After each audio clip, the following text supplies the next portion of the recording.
Hello, Internet. Welcome to the Behind the Cape podcast. So we got some exciting news for you guys. We are launching a Patreon. And before you say, hey, why would we give you guys money? Look, I hope that we're providing you some content that you might otherwise not have and that you might actually enjoy.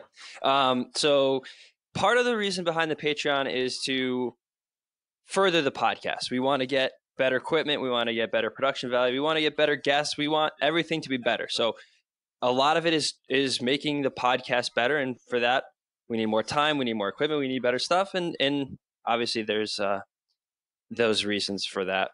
But more importantly, we want to offer you guys some exclusive content. A, that's part of it. B is an opportunity to become more involved with the podcast, part of the content creation, and also I think this is a big one, is give you guys some opportunity to get some swag, get some thank you gifts. We have a bunch of tiers set up, and we'll kind of briefly go through them now. We're going to definitely refer you to the Patreon page for the breakdown of everything. But essentially what we're going to do is we have tiers, everything from $1 all the way up to $100, and there's 4 in between. So with each level of patronage, you get a different benefit, right down to a thank you note from us for the most basic $1 tier, all the way up to a professional ad placement for a premium ad spot on the podcast or within the podcast, and that's all the way up to a $100 tier. So we encourage you to go check it out. We'll send the links out to the Patreon page, and we'll keep updating. We're going to do an official announcement on social media, all that good stuff. One of the cool things that we're doing to start off, which I hope will allow us to get some momentum and let you guys know what we're all about, is the first month that we do this, everything that we raise in the month of April is 50% of that is going to go to the Road to Recovery. So Road to Recovery is an organization, obviously, that's a very big part of the motocross community, and it helps out riders all the way from the peak of the sport, like the Weston Pikes, to the amateur riders who get hurt and might need some assistance if their families can't cover all their expenses from a medical standpoint. So it's an organization that we're really stoked to be able to support, and with your help and our pledge, we're going to donate 50% of everything we take in the month of April to the Road to Recovery. So super excited about that. I'll turn it over to AJ, and then we'll kind of let you know what you're in store for this episode. So where can they find this page, Bryce? It's patreon.com/behindthegate podcast is the link, correct? Yep, exactly. And we'll have it on our Podbean site. We'll post it on our Instagram page and our bio, and everywhere else we could think of that will get the word out. So yes, patreon.com/behindthegate podcast. And there's some really cool tiers. I mean, right from, the $1 support, you can go up from there. And when you reach a certain level, I believe it's $10 to support a month, you're basically qualified for monthly giveaways. So shoot, it might even be worth the $10. You get more than that in product if you won the monthly giveaway. I know Maxis and FXR, a bunch of our sponsors will be helping with that. So should be pretty darn cool. So keep your eyes peeled for that. But yeah, I think suffice it to say, and the details will come out as the giveaways start to come out, but suffice it to say, it's going to be worth well more than $10. Right. So, well, yep, all part of our growth plan, and we appreciate everybody's support so far. And look, you don't have to support anything. That's the cool thing about Patreon. That's the cool thing about podcasting, and kind of like the realm we're in now is if you like free content, we're not charging you for any of it. But if you want to support it and you want to be behind it, and you want like some exclusive content, opportunities to win cooler stuff than we're giving away on social media, this is the way to do it. And you're going to support a good cause. So I think depending on what the momentum is like, maybe we'll continue the Road to Recovery or also some other charities in subsequent months. So it's a way to give back and be part of something cool. So yeah, so for this episode, we had one of the coolest guests, in my opinion, that we've had. is the Vegan Cyclist. And for those of you who don't know, this is going to be more of a cycling and fitness based podcast. So And if you're nutrition. and nutrition, so yeah, heavily nutrition based. So if you are a gung ho moto fan and you want nothing to do with anything else, I would still encourage you to listen, because there's a lot of good stuff that we talk about. Training, diet, everything that we've kind of covered at some point or another on the podcast, and it might very well help you in your training program and just the way you look at life. So the Vegan Cyclist, his name is Tyler, but he goes by the Vegan Cyclist on social media. He's the second largest YouTube channel for cycling behind the Global Cycling Network. So he's got a big YouTube following, and he's really pretty relevant on social media across the board. He's a cyclist. What would you consider him? What, semi-pro kind of? He's a category two.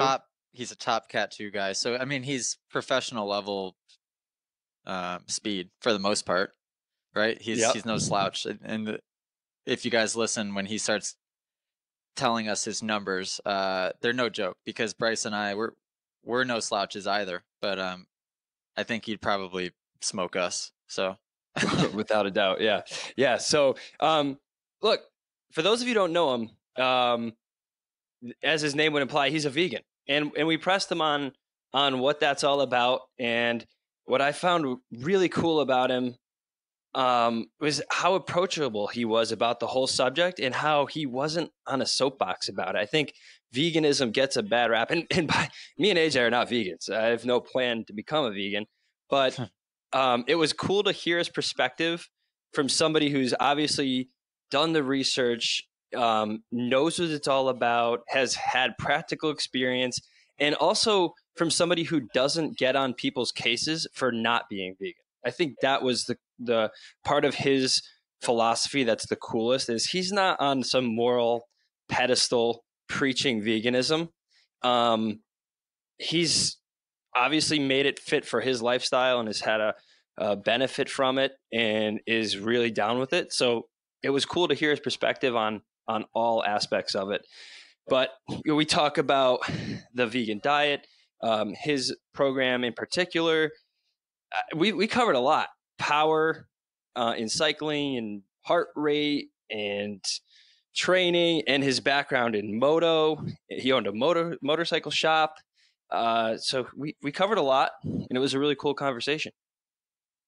Yes, sir. Well, without further ado, we can you guys can enjoy. This was a long podcast too, by the way. So if you have some long commutes to work, or you got a long flight ahead of you, I think this was over 2 hours, wasn't it?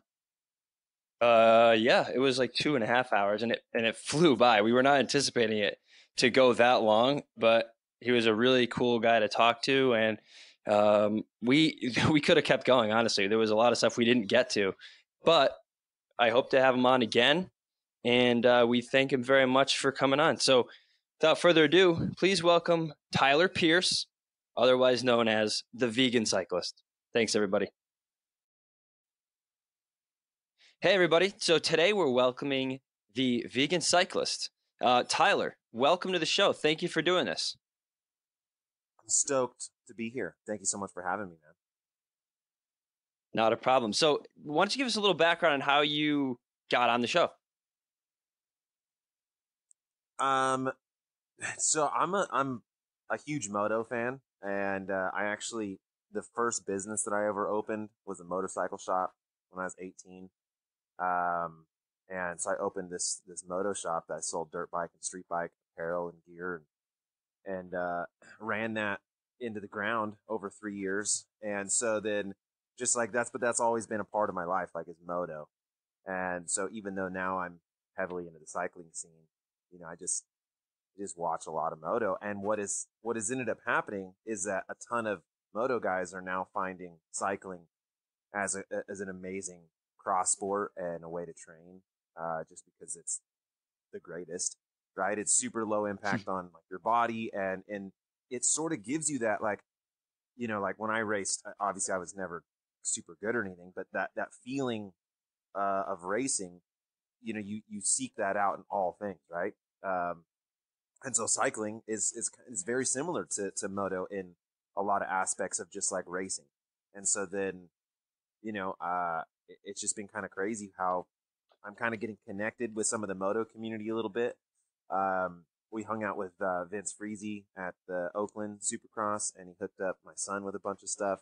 So that was kind of cool because he's super Awesome. into it. And then I believe I was in a Zwift race, and Brian, maybe it was you someone was talking, and everyone was talking about the upcoming, I think, A1, right? Anaheim 1. And then someone said something about AJ, and he's my business partner. I'm assuming that was you. But so yeah, then it was. Yeah, so then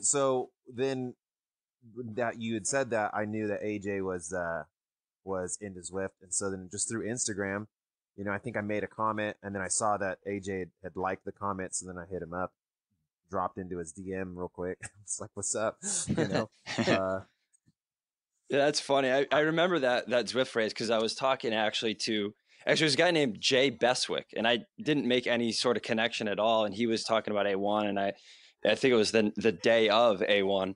And I was, after the fact, I realized it was Jamie Beswick, like BMX legend Jamie Beswick. And I messaged him on Zwift Companion. I was like, wait, I didn't realize it was the Jamie Beswick. So that was pretty cool. So now we follow each other and give each other kudos on Zwift, and it's pretty funny. It's funny that people see on there. I've seen Dale Earnhardt, Jimmy Johnson. Obviously, you see a bunch of pro cyclist guys on there. It's kind of funny though, because it won't say the first name; it'll just say the first initial and then the last name. So a lot of times you're sitting there wondering if it's actually them or not. So hey, give us a little background. I was reading on your website your bio. So how did you originally get into cycling, and what age did you find it? Because it seems to be a sport that a lot of guys get into maybe a little bit later in their lives.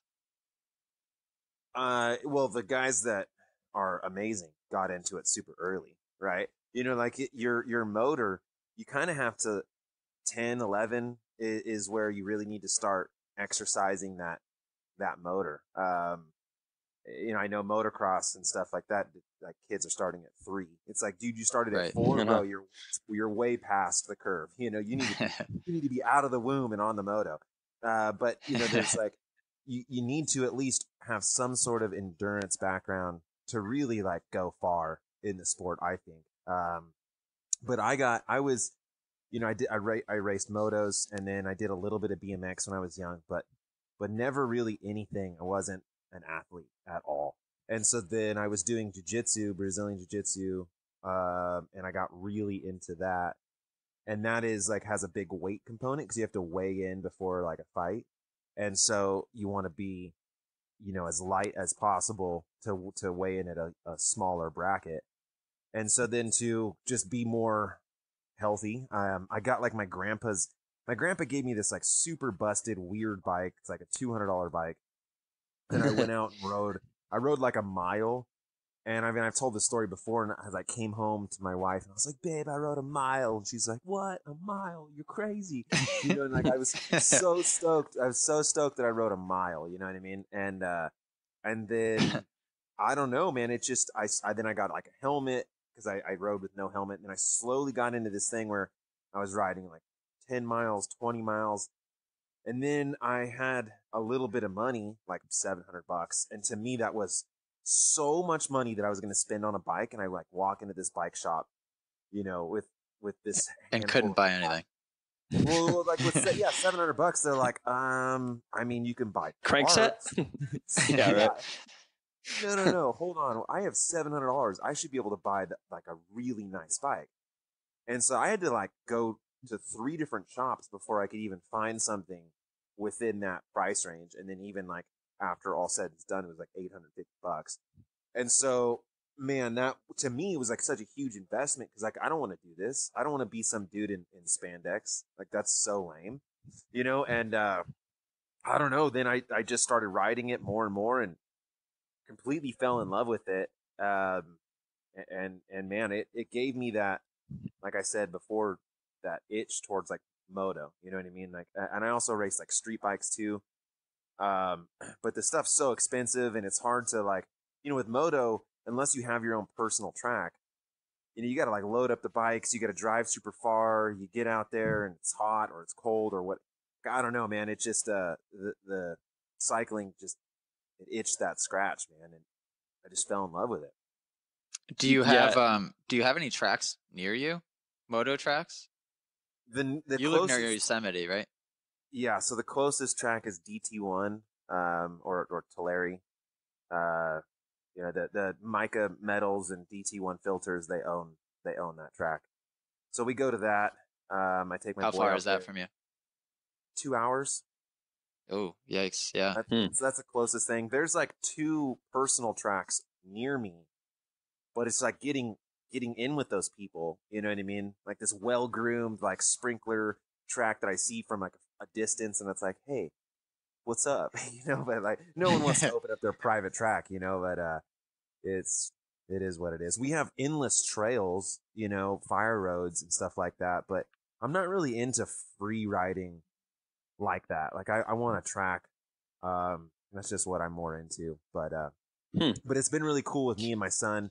We go out, we ride together, and it's been good. I saw the videos of him the other day on your Instagram of him jumping that little bike that he has. Pretty funny. Yeah. Still, dude, that 110. So I bought that in 2004 when I opened up my motorcycle shop. I've never changed the oil ever. The thing is so clapped out, dude. It is like it's such a testament to a KLX 110 that thing is invincible, dude. Yep. I mean, for how much time it's just been on the rev limiter and it's just still going. It's dude, awesome. My buddy has a 1999 KX 125. Never changed never's done the top end. Never's changed the radiator fluid. Never's done brake pads. Literally the thing has never been serviced, and it'll start first kick, and it's unbelievable. That's funny, man. I have a 93 KDX 200. Same thing. That thing's been through hell and back, and still keeps ticking away. Is it an 04 that he has, the KLX, or is it even older than that? No, I bought it brand new. I bought it brand new in 2004, and we would, in my motorcycle shop, like when it would get slow, the parking lot, because I was next to a bank, and so the bank would close early, and so we would put like tires out in the parking lot, and then do like a supermoto style track, and just be third gear pinned on this little 110, and then drop it into first, and be like ba-da-da-da-da-da, and just wasting the tire, and man, it was it's gone through some serious times. But now it's kind of just like a play bike for my son, because out there it's like an abandoned BMX track, and yeah, so that's what it looks super like. sick because it's like a little mini supercross track, right? Like nice berms and good like faces on the jumps, but he has a 65, a KX 65, and it's just too loud and too much to like go out there, and I don't want to get us kicked out, so he rides a 65 at the big tracks, and you know what I mean. But even him just riding that 110 there, like because I saw the video of it. That's good practice. That's going to help tremendously with bike skill all around. Just screwing around on a 110. Man, and that's the thing, right? It's like, how do you? Parenting is so hard, man. And obviously, I want him to be successful at anything, but it's so difficult to not burn him out on any one thing. So I try to keep it, widespread. Like let's just do everything, and then you'll find your path. And so riding motos, or we go snowboarding, mountain biking, road biking. Like he has a skateboard. You know what I mean? Whatever he wants to do. You know what I mean? It's cool, but sometimes it's like, gosh, he has so much potential, but like, you don't want to push it too hard and then have him not dig it. That literally sounds like my childhood. It's so cool. Like I started racing BMX when I was 4, and I had 4 national championships by the time I was 13, and 1 world championship. And actually, one of I think the last national I won was in Meriden, Connecticut. They had a national there at my home track, but it got to be so much it was every day of the week. And before middle school, or I think I was maybe in 8th grade when I stopped. Like I had played soccer as well. We skied. We were just doing like so much, and it got to the point where like my dad was like, "Are you going to be a professional BMX racer?" Which at the time really wasn't a thing. It's not like it is now. I wish I had grown up in the current era because you very well could make a career out of that. But it was like do that or pursue soccer and have like a chance at a high school career and then maybe a college career. And so we made that decision. But so I grew up on two wheels. I raced motorcycles, BMX, mountain bikes, and then the two-wheel stuff went by the wayside for me, which looking back, it it might have been a blessing because it allowed me to re-fall in love with everything when I was a little older and had more an appreciation. And I think I started road cycling again maybe 4 years ago on my dad's original crit bike, which is I think a 90, maybe a 92 or 93 original Cannondale CAD, suicide shift, most insane gear ratio possible. AJ, did you ever ride with me on the road on that thing? Yeah, I did. It's so wild. But it's cool how you can fall in love with something all over again. And now like cycling is just such an addiction for me. I try to be on the bike as much as possible. In the winter, it's on Zwift. In the season, it's on the road. It's on mountain bikes.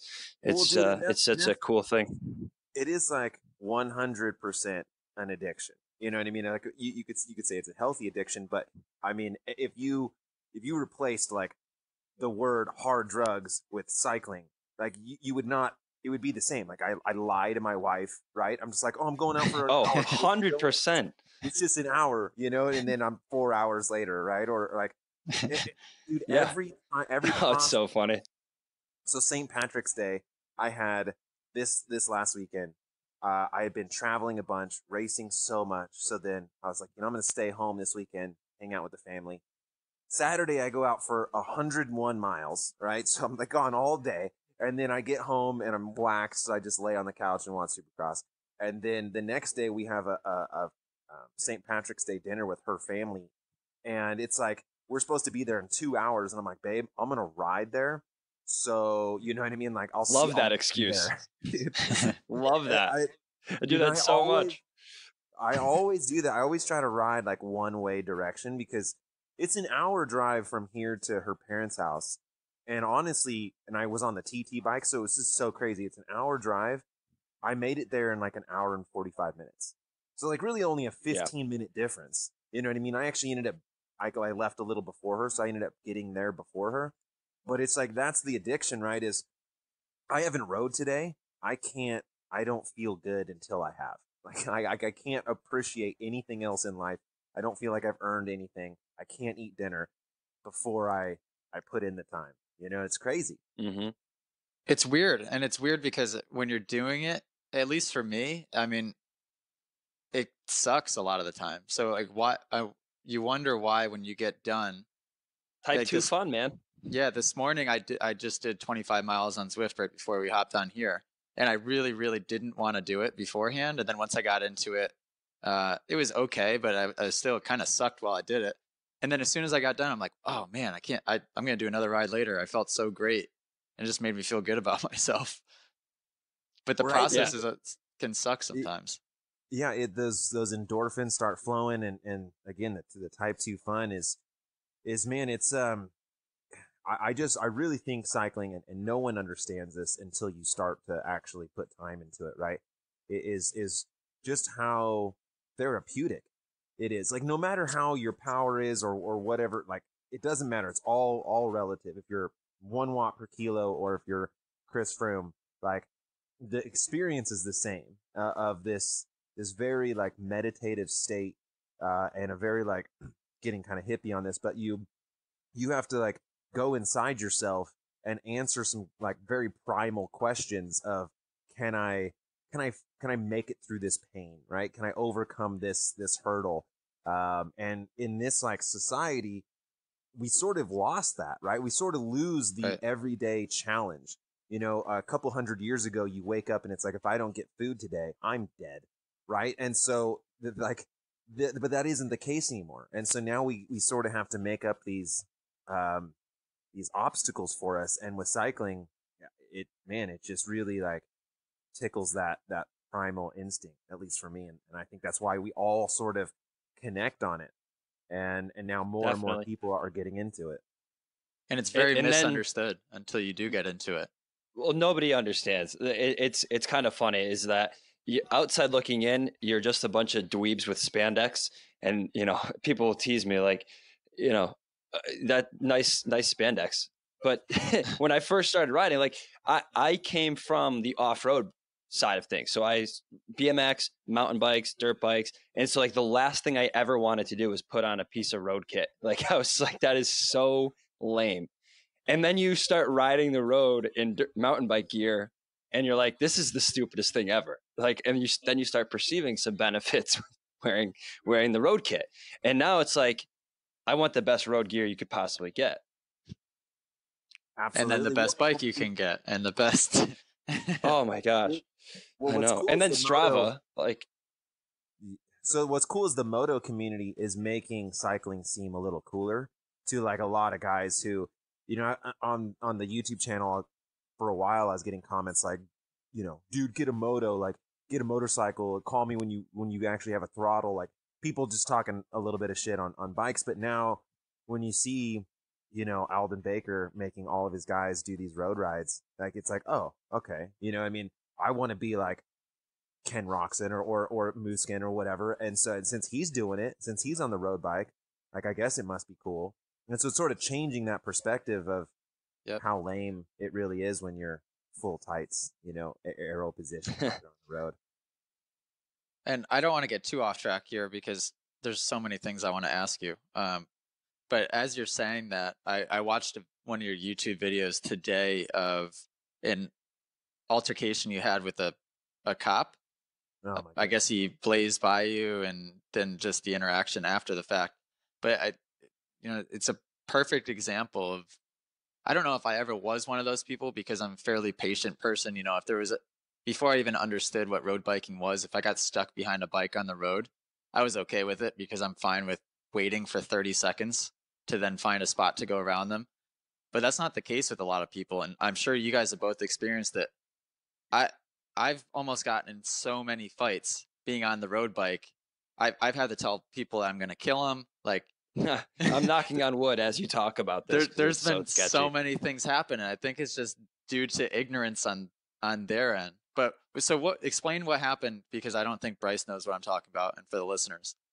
Oh man, so I was just riding, and I wish I had my GoPro on, but there was a bit of road that's a little bit sketchy in this area, and I am like in the dirt. I mean, I am as far over on the right side as I possibly can. And everyone's giving me, like no one's going into oncoming traffic. No one's breaking the yellow line, but they're not like they're close to the yellow line. You know what I mean? And then all of a sudden, the one car that basically, I mean, I almost get hit and the wind sort of buffers me off the road. You know what I mean? And I almost wreck. And then I see it's a cop, it's a sheriff. And so I'm like, dude, are you serious? So then 10 minutes, 20 minutes later, I come up to a gas station. He's parked there. And so then I go over to him, like totally understanding that he doesn't understand what he just did, right? That when a car goes by you at 60 miles an hour, that there's like, you get sucked into the car, like, because of the wind. And so I just wanted to explain that, and help him maybe know that that's not something he should do in the future. So I'm like super calm. And I didn't film this part because I wasn't trying to film. I wasn't trying to like get some YouTube bait video. I was just being a normal person, right? So I'm like, hey man, so look, when you're that close to a cyclist, like it's kind of weird, but the wind really makes a huge, difference. And you blew me off the road. And then he got super defensive. I mean, he was just so mad and being so crazy. And then he was like on the phone with someone and he's like, oh, some cyclist said something about wind. And I was like, dude, what the hell? Oh my God. You know what I mean? So then I kind of was like, hey man, you almost killed me. Like I didn't want to say that, but you almost killed me. And then he got really crazy. And as soon as I brought up the phone, his like demeanor changed. But it was like he was just so defensive. It was unreal.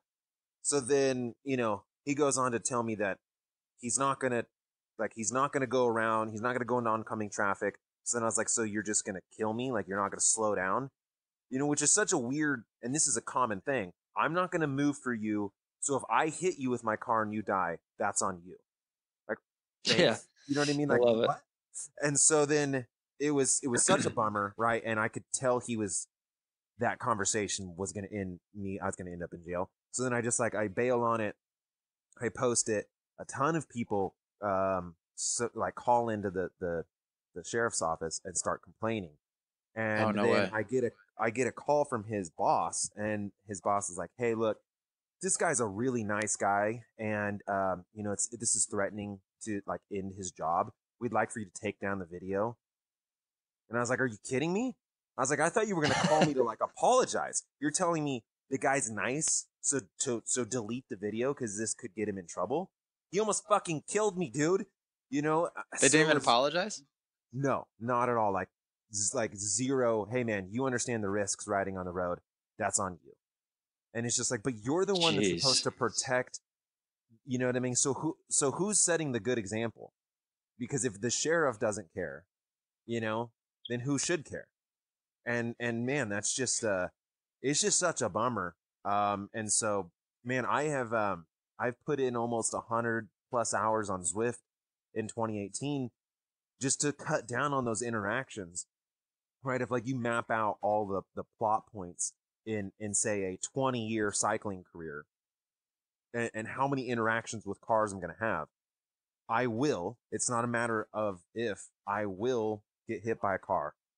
So it's just a matter of severity. Like, am I going to die? Am I going to be in a wheelchair for the rest of my life? Or am I just going to have some road rash?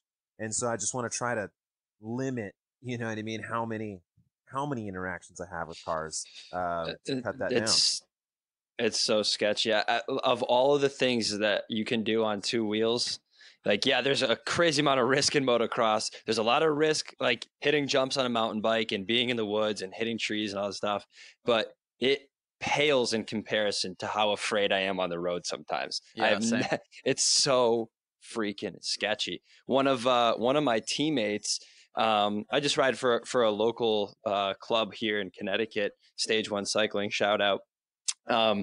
And one of my teammates, actually our previous president, he was riding, I think he was up a hill, and a car had pulled down an exit ramp on the highway and clipped him. And they tried to blame him.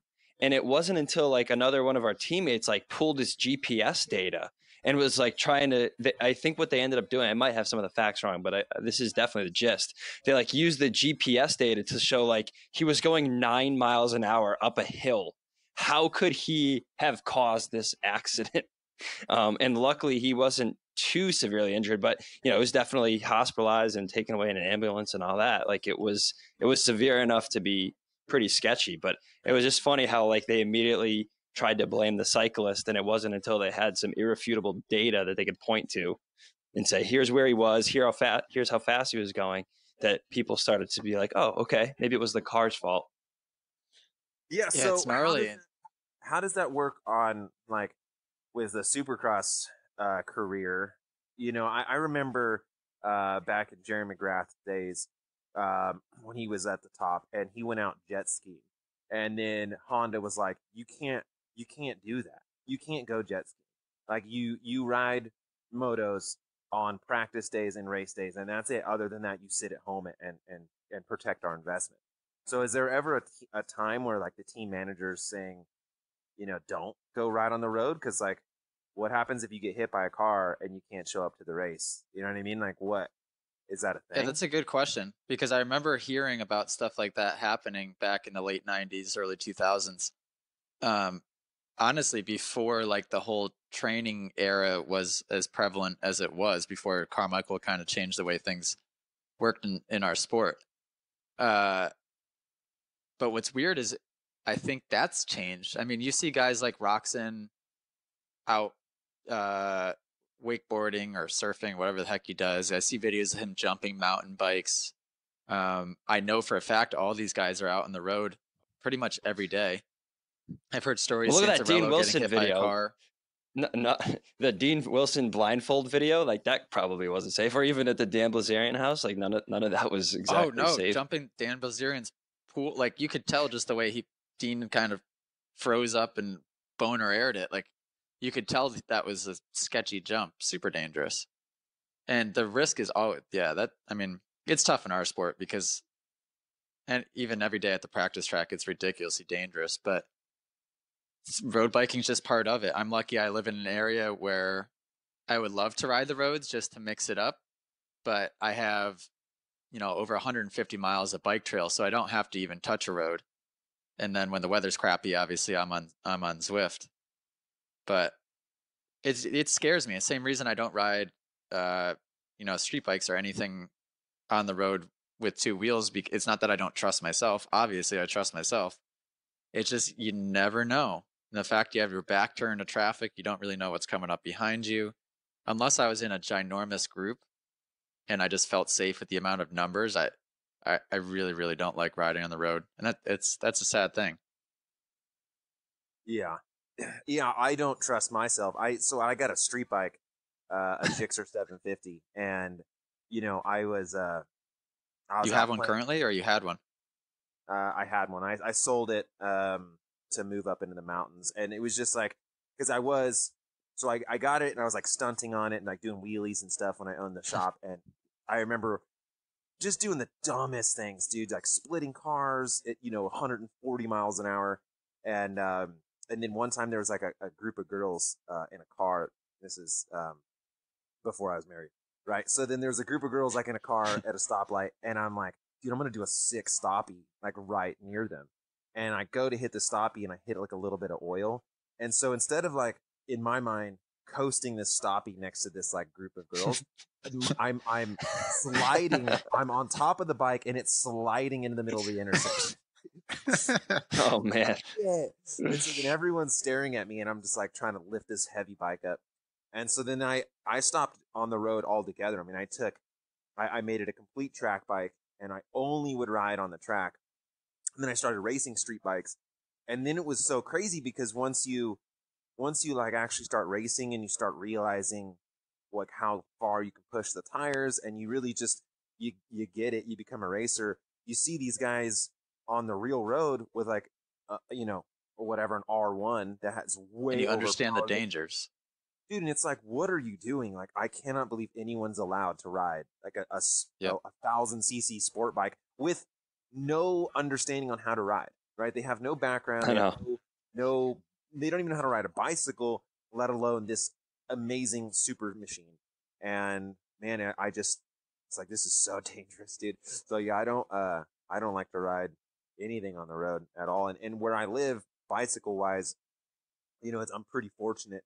I've got a 4,000 foot mountain behind my house. And so I'm just able to ride up that, with no cars, and it's amazing. But yeah.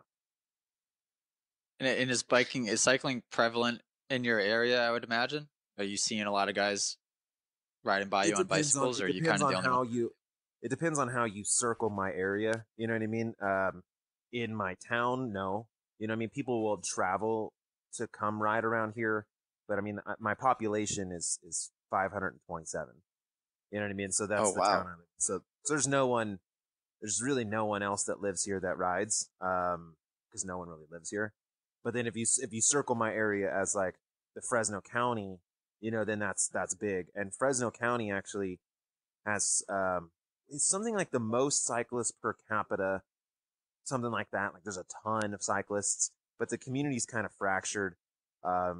It feels kind of small, even though a lot of people ride. And so, So cool, Bryce. I don't want to skip ahead or bounce around too much. Do you know where you want to lead this conversation? Yeah, I kind of want to geek out on bikes for a while, to be honest with you. And we are very a moto specific podcast, but we do have an opportunity here to kind of go full nerd on bikes, which is what I'd like to do. But before we do that, I want to ask you, Tyler, about your lifestyle. And in particular, you're known as the vegan cyclist. So I'm going to guess that you're a vegan. And I just kind of wanted you to walk us through like what made you make that choice. I know you've have on your website and your bio that it's not necessarily something that you criticize other people for not being vegan or eating meat or anything like that. But like, what led you to that lifestyle? And when did you make that decision and all that good stuff? Yeah, so I'm very on the fence on if I should have never named myself the vegan cyclist, right? Because the word vegan, the word vegan is so polarizing. It's Oh, some people weaponize it, honestly. yeah, They really do. It is a sign of activism, and I hope to change that. But honestly, I think that the whole thing is switching to more plant-based, right? So people they skip away from the vegan word, and just go plant-based, right? Which gives you so much more opportunity, because once you label yourself as vegan, if you eat a jelly bean and it has a little bit of gelatin in it, people are like, no, see, you should die now. And it's like, well, yep. No, dude, like it's not about absolutely being 100% of your life. It's not a religion, but people treat it like a religion. Yeah, it shouldn't be that way. And so I hope to change that, because as soon as someone hears or sees your name or whatever, they get a good sense of who you are as a person, and they don't like you, right? But so anyway, so I try to not really preach about it too much, but it is a huge part of my life. And I mean, I am 100% plant-based. I am 100% vegan. In the last like 6 years, there's only been one time that I messed up, and it wasn't on purpose, but it was like my wife was doing a pizza party with her friends, and so everyone would make their own pizza, right? And so she had all these girls over, and she was having fun, and I go in, and she told me she made me a vegan pizza. So I walk in through the kitchen, and I'm like, is this your pizza? And she said, yeah. And so then I grab a slice and I take a bite, and I'm like, damn, this fake cheese is on point. Like, whoa, like, where did you get this fake cheese from? She was like, oh shit, that's not, that is real cheese. And I was like, oh. So that's been like the only time that, because I haven't had cheese in forever, that I was like, what is this? It was such a, anyway. The way that I started, that's a commitment. Just talking about enjoying cheese that much, because you've essentially deprived yourself of that. I mean, are you eating meals every day that you're like, yum, this is amazing? Or are you is food just 100? No, dude, 100%. What I eat, and if anyone comes and stays with me, I always cook them food. Every single time, people are like, their thoughts on vegan food are completely changed, because every meal I make is the most delicious meal you'll ever have. I mean, it's just I'm really good in the kitchen. I've had to get good in the kitchen to make stuff that tastes good. There is nothing that I make that it's like, oh, this is gross. I mean, that's because dude, salads are so weak. I hate them. I'm not trying to eat kale, dry kale, with some like radishes. That's not going to happen. I want to have something delicious. And so every piece of food that I make is off the charts. But I was not healthy my whole life. Like every time, food wasn't a thing of nutrition. It was just about treating yourself. So like until I was 24 or 23, I had not even eaten any salad or any green or any fruits or veg. I mean, it's just always meat and cheese all the time. And so then when I started, wanting to get a little healthier, and then my wife got pregnant, we decided to have our kid, and it was like, look, we're making this human out of food. She's going to put food in her mouth. Her body's going to turn that food into body parts. So are we making our son out of McDonald's? You know what I mean? Is he going to have a Big Mac head, or is he going to have like broccoli? You know what I mean? And spinach and fruit. Like, is he going to be made out of like real food? And so we started going down this like health conscious meat eating journey, where we just, if you looked at the plate, it was, to begin with, a huge red steak and maybe covered in like cheese for whatever reason, and then like a side of bacon. Right, that's where we started.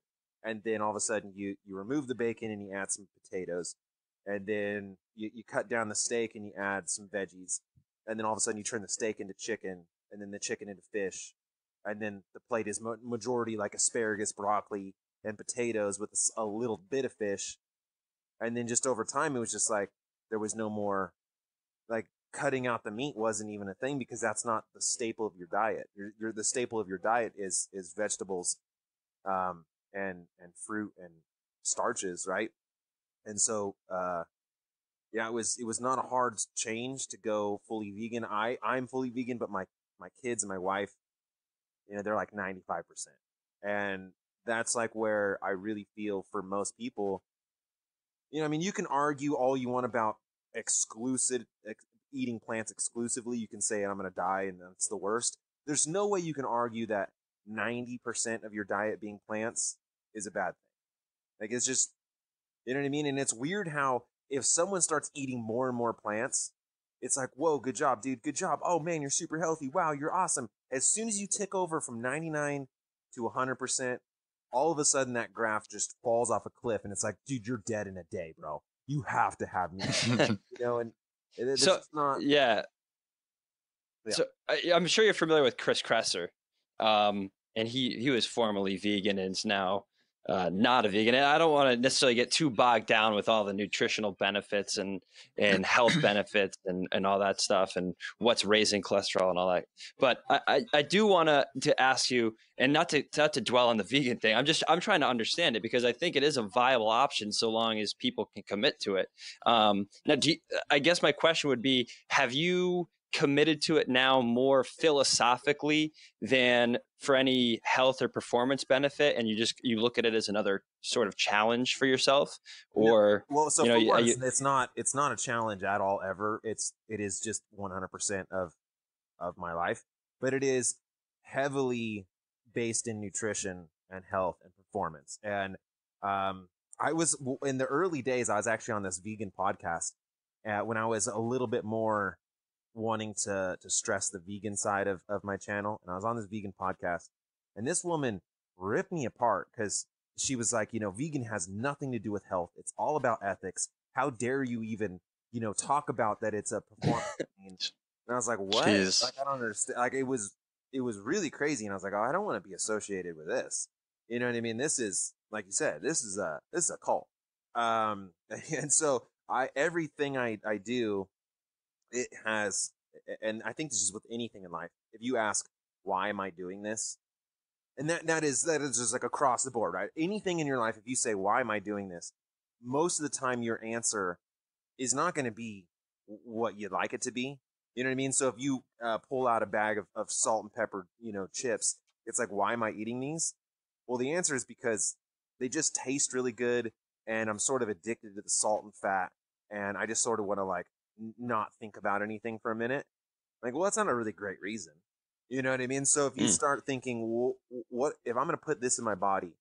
What are the benefits? You know what I mean? What are why am I doing this? Why am I putting this in my body? And so then you kind of start to think like, well, man, I'd like to put something in my body that is better for me and better for longevity. Not just like right now, but just how do I live? How do I be 50, 60, 70 years old and I'm a stud? And so that's it. But then there's also this other thing, and I kind of have this mentality of like 95% healthy, right? Because you can't be 100% healthy. There's no way, because what ends up happening is the psychological health is also a part of that, right? You need to indulge. You need it to taste good. You know what I mean? And you need so you can't just eat dry kale all the time. Like, that might be maybe the healthiest thing, but not for your mind. And so again, trying to make the meals as healthy as possible, but also taste delicious, right? So like, I use a lot of oil, like coconut oil, a lot of salt, seasoning. I mean, it tastes amazing. And without that, just some like whatever steamed broccoli, bro, that sucks. Steamed broccoli, unsalted, unoiled, anything. I'm not eating that shit. It's horrible. But if I, stir fry my broccoli in some coconut oil and season it right, it's the greatest thing ever. And I've gotten actually really into Intermittent fasting has been a thing almost 2 years now. I intermittent fast every day, and I've introduced a lot more fats into my diet, and How many hours do you go? 14 at the minimum. Sometimes 20 if I'm like traveling. Wow.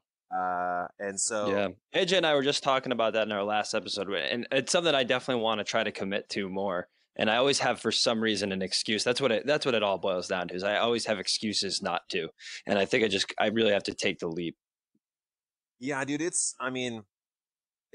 so one thing is there is a lot of science behind genetics playing a role on how your body processes nutrition. So anyone who's going to say this is the diet for everyone, it's not. It's just not true. Not possible. Right. One of the biggest like anti-vegan arguments is the Inuits, right? In Alaska, and they're like, well, the Inuits only ate blubber and meat. They never ate a single vegetable, and they had really low heart disease. And it's like, okay, that's a great example, but their genetics, they actually have a genetic mutation that keeps them away from heart disease, something that most other people don't have, right? And so they have like a superpower that they've been able to develop because all they eat is fat. So unless you're an Inuit, please don't eat blubber all day long and expect to not have heart disease. You know what I mean? But then that's also a thing of maybe you have your genetics aren't really suited to like taking in straight vegetables all the time, and your body is going to perform a lot better if you have a little bit of animal protein. It's a spectrum, man. Nothing is black and white. It's all gray, and everyone needs to find what works for them the best. And like the more that we can just kind of find a middle ground, because when someone's like it's vegan or nothing, you have to do this or else you're the worst person on the planet. Well, then that really turns you off, and you're like, well, shit, I can't be 100%, so now I will be 0%. But what about 95%? Like, what about 90%? Like, they're just still going to have a ton of benefits. If you ate one portion of meat a day, that's still, and the rest of your meals or nutrition come from plants. Like, bro, you're rocking. Mm-hmm. Have you had blood tests done regularly, or I just have you had a blood any test issues done. with any of your levels? So I had a blood test done 2-3 months ago, something like a couple months ago. I did a video on it, and man, to be honest, I was super scared. I was like, I really hope that this comes back good because I have something to defend. I had been fasting. I've been intermittent fasting for like a year, and so I was just like, dude, and the results came back like all green. I mean, my lipid profile, right, for heart disease is like the best it could possibly be. My LDL or whatever it is, like the cholesterol, that's like the good. Like I am impervious to heart disease at this level.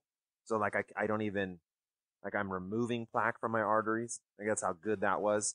My B12 was good. I mean, it's in the green. The B12 thing was like, so many people say that that's one of the biggest things for meat eaters or plant eaters is that they're not getting B12. Yeah, I was going to get into if you supplement anything, because I know the B vitamins is one of them, maybe the E vitamins as well, and omega fatty acids, omega 3s. Is that something that you supplement, any of those?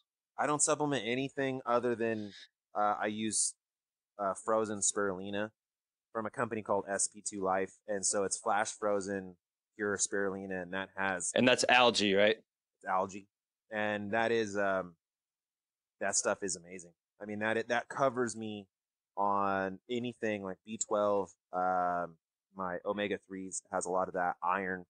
I mean that is there, and the thing is like the iron, B12, the fats, all of that stuff comes from the animal eating the plant. Like you know what I mean? No animal is just like born with a bunch of B12. Like it comes from the earth.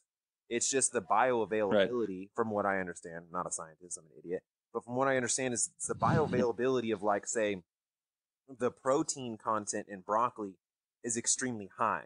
But the amount of energy your body has to expel to like pull that out, you're not getting the full, even though technically there's all this protein in it. If an animal eats that broccoli and it breaks it down, then you eat the animal.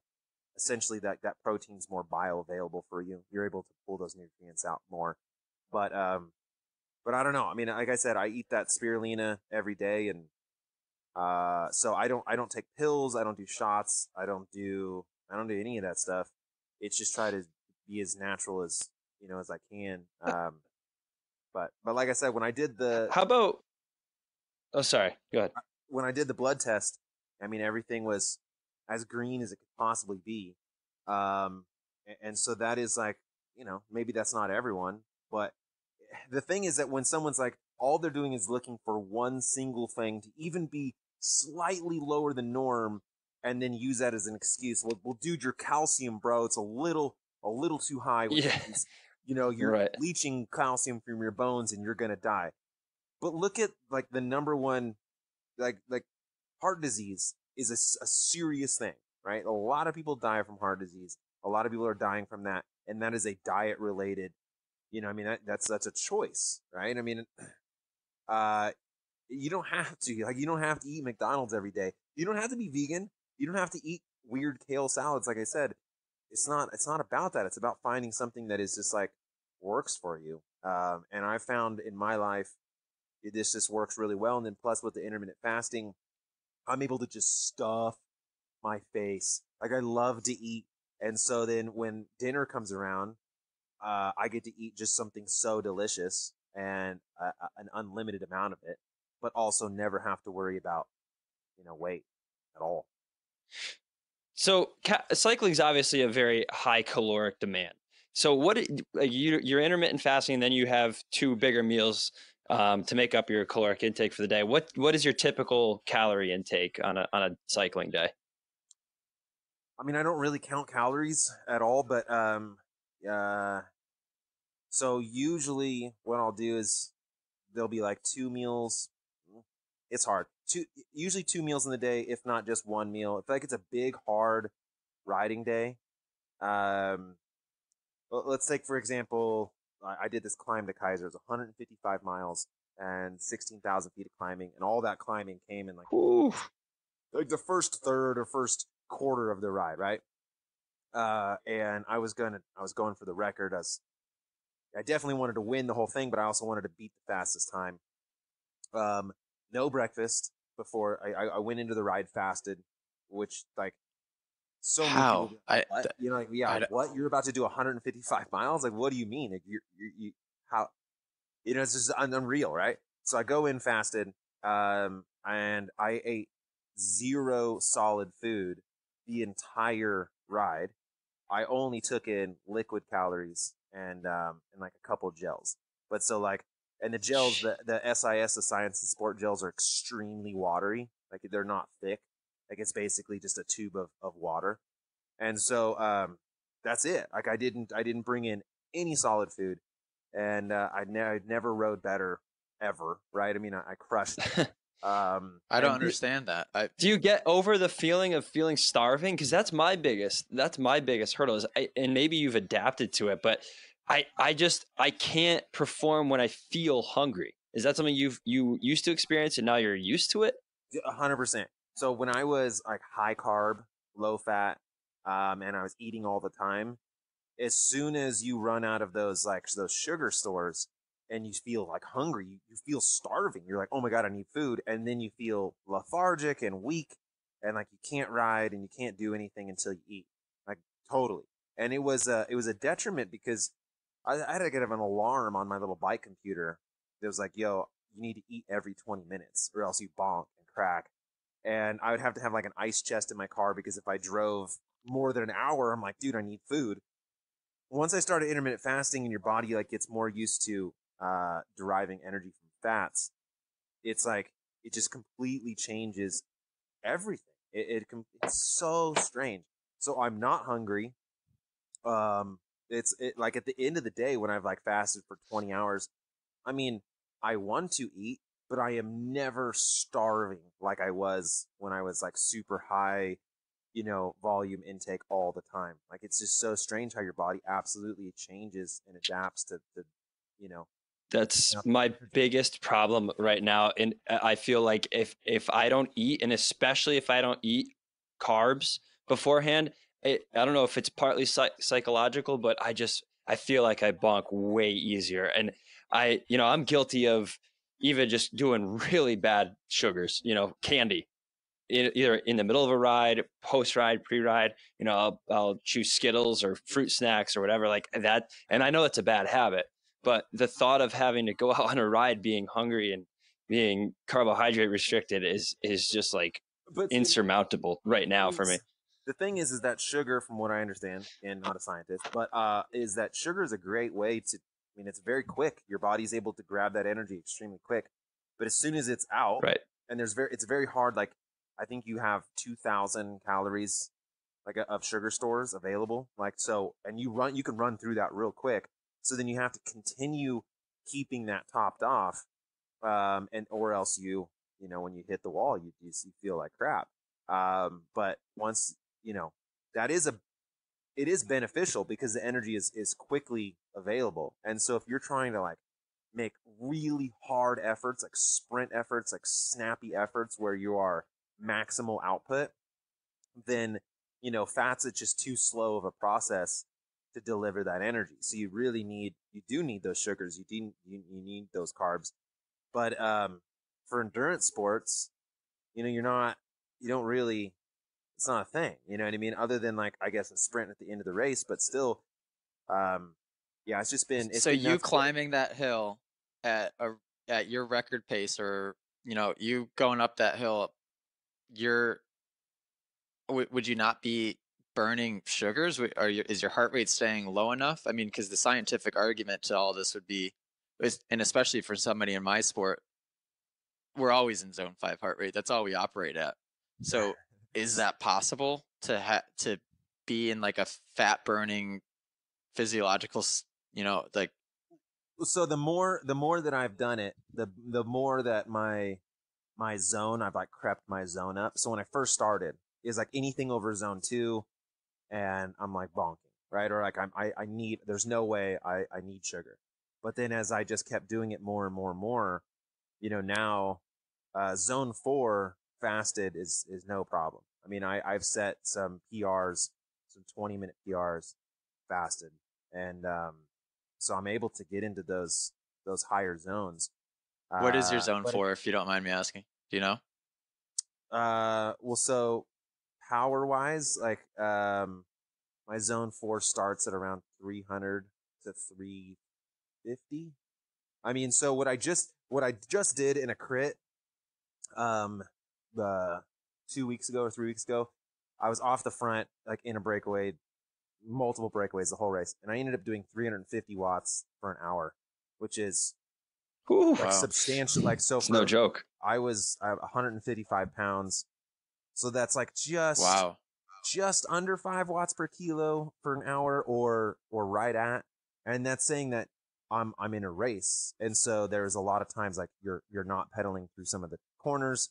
There's a few times where you're just looking at each other, so it wasn't a consistent. I mean, it was very hard. Like, you are full gas or no gas, and so. And you were zone 4. That was. Or was that zone where you maxed out? Yeah, that's max. That's it. That is.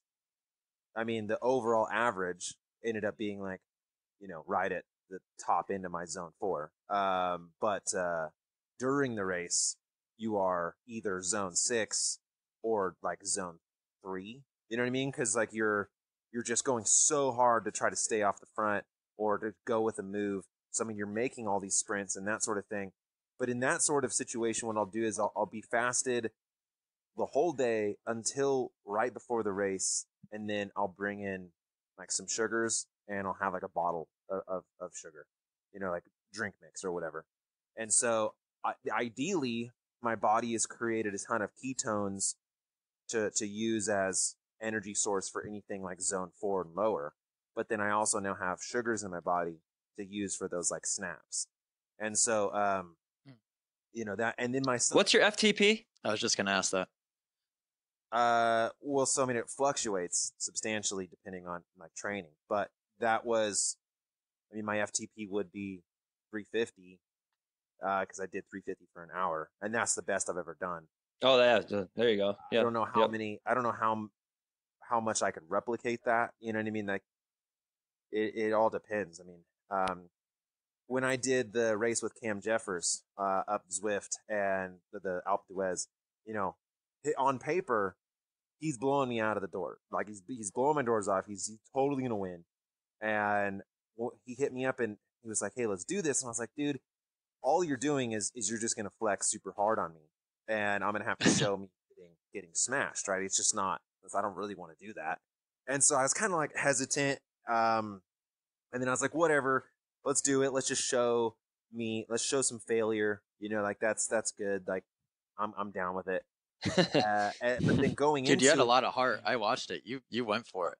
It was cool, bro. So he came into it with like he had just did like a 3-hour some crazy workout the day before, and I was tapered going into it, and then I just like, bro, I went into such a deep dark place during the effort to do the best I had ever done, which at that point I did my best 40-minute power I've ever done. I was very, very focused. And so it's weird how that works with your mind, right? It's like what your body can do if your mind is there, right? And so, you know, a lot of talk about diet or that sort of thing. And that's obviously the fuel for your motor is important, but what your mind can unleash, you know what I mean? Like that's such a component that I think a lot of people don't understand is going into an event with the right mentality. You know, if I'm out noodling and I'm just like, today's an easy day, and then someone blows by me or like someone or the it's hard to find that little bit extra. Bro, you're just like, these guys are impossibly fast, you know, and you're like blowing up at 200 watts just because your mind, you haven't like set that spectrum. And in the Cameron Jeffers race, my spectrum, it sounds stupid, but was death. I was just like, what if you rode so hard that you blew your heart up, right? Like let's see if I can explode my heart, which I know that it's not going to happen, right? I mean, it's not really going to happen, but if you have that type of spectrum of like that's the end goal, like I won't stop until this happens, man. It was really crazy what I was able to pull out, and It was wild because I was watching it and I was watching your splits for the average wattage through the different stages as well as your heart rate. Bryce, and do you want to explain what the route is just really quick for listeners? Okay, so in Zwift, which again is our online training, which emulates resistance gradient, it has climb simulations on an electronic Bluetooth controlled bike trainer. And this particular segment that we're talking about is, I mean, if you're fast, it's under an hour. If you're really fast, it's under 45 minutes, but it's an all out, impossibly ridiculous climb. And it emulates the Alpe d'Huez Tour de France stage, which is 22 switchbacks up average gradient of like 11% or something like that. It's no joke. I try to explain it to people, and I know I'm explaining it pretty poorly now. Nobody can understand it. I mean, a lot of times you're in the easiest gear that your bike can get in. You're standing up, mashing the pedals, and you're not moving. It's unbelievably frustrating and difficult. So that's what we're talking about. And as you ascend this climb, it'll give you your splits in between the switchback turns. So if you think there's 22, so it gives you the time that it took you to do each one, as well as your average wattage output and your average heart rate in that segment. And so when I was watching Tyler's, I mean, he's between 320 and 370-ish watts for averages on these splits, but the heart rate was what was getting to me. It's like over 182 beats per minute for all of his splits. That for me is all out max effort. Like I'm dying, and I can do that like in a sprint or in a section that is maybe under 2 minutes long, but you did it for the entire time. I have no idea how that's possible. I don't know what your max heart rate is. Well, I think I set I set my best 40-minute heart rate on that. My best ever, I think, is 182 for an hour. And that was I was in a breakaway all day, and it was hot and I was dehydrated. But the one thing is that heart rate is different for every person, right? So it's not an objective measurement between you and I having the same heart rate. I mean, some Right. They used to think that it was a more easier calculation, right? They used to do age. There was a calculation of your age, right? Minus something, and that would give you your max heart rate. Yeah, it was like 250 minus your age or whatever it was, right? But it's just more relative to who you are as a person. So I mean, you comparing your heart rate to my heart rate isn't the same. When I look at like Phil Guyman, he's a ex-pro cyclist on YouTube, and I'll look at his heart rate, and his max heart rate's like, I don't know, 175, 176, and he's just smashing. And so to him, 170 is just about full tilt. But for me, 170 is like, oh, we're not really going that. I mean, it's difficult, but I'm not dying. But right. Do you know your max heart rate? Have you had VO2 tests done?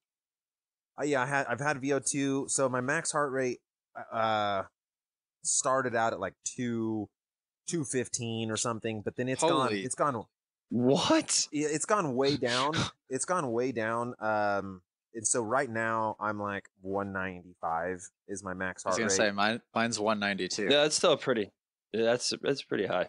Yeah, it was over 200 for a while, and then I started doing the spirulina. And within like 6 months, it dropped like 10 beats per minute over the whole spectrum. And so I actually had to redo my heart rate zones because it just was like totally wrong. But yeah, I mean, again, so it's like pace wise, what I'm saying is that if Phil's doing 170 watts or 170 beats per minute, and I'm doing 170 beats per minute, we're not going the same speed. Like that dude is launching off the front, and I'm in his dust, even though we're doing the same heart rate. And so, that's why I like power. And if you want to circle it back to, moto guys wanting to get better endurance, better fitness, having a power meter, having a heart rate, having these metrics to where you can train smart. I mean, that's why everyone's using it, because the old like thought of, dude, just go out and destroy yourself every time. It doesn't make any sense, because what you're doing is you're going too hard on your easy days and not hard enough on your hard days. So you're never in a spot where you can make adaptation. And so what you need to do is like have this very objective number that says you're going too hard, you're going too easy, you're going just right. And then, you pay attention to that. And it's so weird when you have power and you're training smart or heart rate, and you're like, man, this feels way easier than I would be going right now. But based on the metrics, I'm in my zone. I'm making adaptations for this, this objective. So it's I had not rode motos in like years, and I was taking my boy out, and he was riding, and I didn't have a bike yet. And then I had a buddy, he's like, let me ride his bike. I hadn't been on one for, like I said, years. And when I got on it, what I noticed what was so cool was like my ability to stand. Like I could stand the whole time, right? Just 6 laps, 7 laps, and obviously I'm not going super fast, but just the leg endurance from cycling had me being able to, like, my lower body I was just like, whoa, this is way better than I was when I was riding all the time, riding 5 days a week on the moto, but never cycling. You know what I mean? Like I'd get fatigued after one lap. I'd like try to sit down. And so it was like kind of blew me away, and how more control I had over the bike because my lower body was so much more strong. And then also just the mind behind where my energy utilization was. So it's not like just getting out there and going, for a lap and a half and then you're blown, right? Knowing how to like pace yourself and being like, well, dude, I can't just wrap myself out in one lap and expect to finish out this moto strong. You know what I mean? So it's just like giving you that mentality of how your body actually utilizes energy over time. I think it's just, it's fantastic to be able to get that through. road bikes. People ask me all the time, what's the best thing you could do as a motocross athlete for cross training? And I always will say road bike or mountain bike stuff, because it will build your leg strength so much. And for a motocross guy, I know this is sort of a common misconception, but at least, and I know everyone's different, at least for me, I want my upper body to pretty much, my arms to be as weak as they can be. And for arm pump purposes, I want my forearms to be as weak as they can be. Everything you're doing on a dirt bike should be from the waist down as far as control. Everything you're doing is with your legs. So, and maybe your lower back and your core. But as far as your arms go, it's really not important to have any strength there. And in fact, I wish I didn't have the genetics I do to build that upper body strength so easily. But that's something I was thinking about is like, when you guys that are getting super muscular, the energy that's expended just to maintain that muscle is so much. So I was thinking like, man, guys that are doing all these like forearm workouts or like upper body workouts, isn't that yes, it does make it worse. And that's why you see most moto athletes are sort of shaped kind of like cyclists, maybe a little bit more muscular upper body. There's some exceptions to that. I mean, you have guys like Weston Pike, which I don't know how he didn't get arm pump. Even like a Tomac or a Roxon are a little bit more built upper body, and someone like myself. But me personally, I struggle with arm pump all the time, and I don't go to the gym. I go to the gym in the off season, but I'm still very careful. And then during the season, I don't go to the gym at all. I'm afraid to even do anything as much as a push up or a pull up, because I build that upper body and strengthen my arms, and all it does is make it harder for that blood to get out of there. Now my coach, my cycling coach, he was a pro motocross racer, like, but top 35 in the nationals, right? Like, I mean, he never could get past that, and he had that surgery done where they slice open the fascia, right, to allow for it to expand more. I mean, how is that a thing that works? What did he say? Did he have good luck with it? Not really. And then so now, like, he's not, he's got this humongous scar on his arm, and like he didn't make it. He didn't make it as a pro, and he said he'd still get arm pump, and so is AJ had it done. Yeah, I had it done. And nowadays they do it orthoscopically, so we don't have gnarly scars like those guys used to have scars from their wrists to their elbows. And I know some of the old school guys that would do it, 7 or 8 times, because what happens is, and I got mine done by the same doctor that did Zach Osborne, Alex Martin, Jordan Smith, Jace Owen, a lot of guys. Hopefully I didn't say anybody's name that didn't publicly release that they got it. But, and the problem is it worked amazing for 3 months. I'm talking, I was invincible on the dirt bike. I felt like, because arm pump has single-handedly been the one thing that holds me back. As soon as you get pumped up, you start to lose feeling, and your throttle and your brake and everything just sort of goes out the window. But then what happens? Your scar tissue will just start to build back, and after 3 months, I was right back to square one. So I wish I knew. I mean, I guess I could probably go. How temporary it is. That's a big surgery just for it to be. Yeah. I know. Oh, you wonder. Yeah. Are those guys getting it every couple times a year, or are they figuring out a way to somehow break up that scar tissue so that it doesn't come back? How much was it, if you don't mind me asking? I think out of pocket, I probably paid, $2,000. Oh, so that's actually more reasonable than I thought. But I have really good insurance, so. Well, so they don't consider that an elective surgery? No, my insurance covered it. Well, most of it. I'm surprised, because you think LASIK surgery, LASIK is 7, 8. Wait, do they consider LASIK to be elective? Yeah, there's no insurance. That's not really fair, man. Unless it's because it's not medically necessary. That's why I'm surprised that they do the arm pump surgery. But I don't anyway. know. My doctor, they must be called something to where the insurance must have thought that it was something I needed. But getting back to what we were talking about before that is, you're talking about adaptation and easy days and hard days. That's one thing mid-season especially, I have to be super careful of. So I will only do one hard day during the week on my bicycle. It's usually Wednesday or Thursday, and that's it. Because especially when you're factoring in the travel days, Friday and Sunday, which aren't really rest days because travel days suck. I'm just basically doing whatever I can to not get sick. And I used to find that in the past when I'd come home and try to bust something out Sunday after I landed my flight, and then Monday be right back to a hard day. I was just always run down. But, yeah, I mean, you gotta save those matches, right? And I think that's again what cycling is able to really show you is what, how the limitations of your body. You only have so much energy to put out towards making gains, and so you got to be smart with it. You got to use those matches smart, and the more you can do that, the more gains you can make.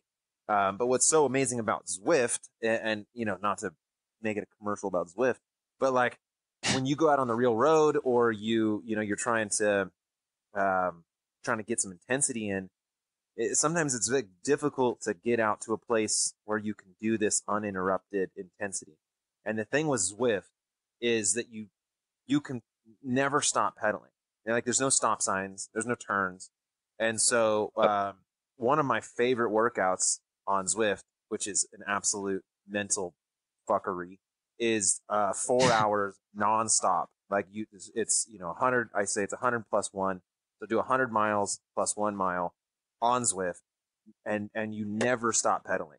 Right? You don't take a break. You don't get off, and it's right around 4 hours, depending on if you're with a group or not.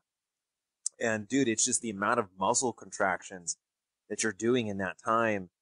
I mean, it just makes anything else feel so much easier. So when you go out on the road and you're like, I have a 2-hour road ride that I get to like coast down a hill. Oh, bro, this is a breeze.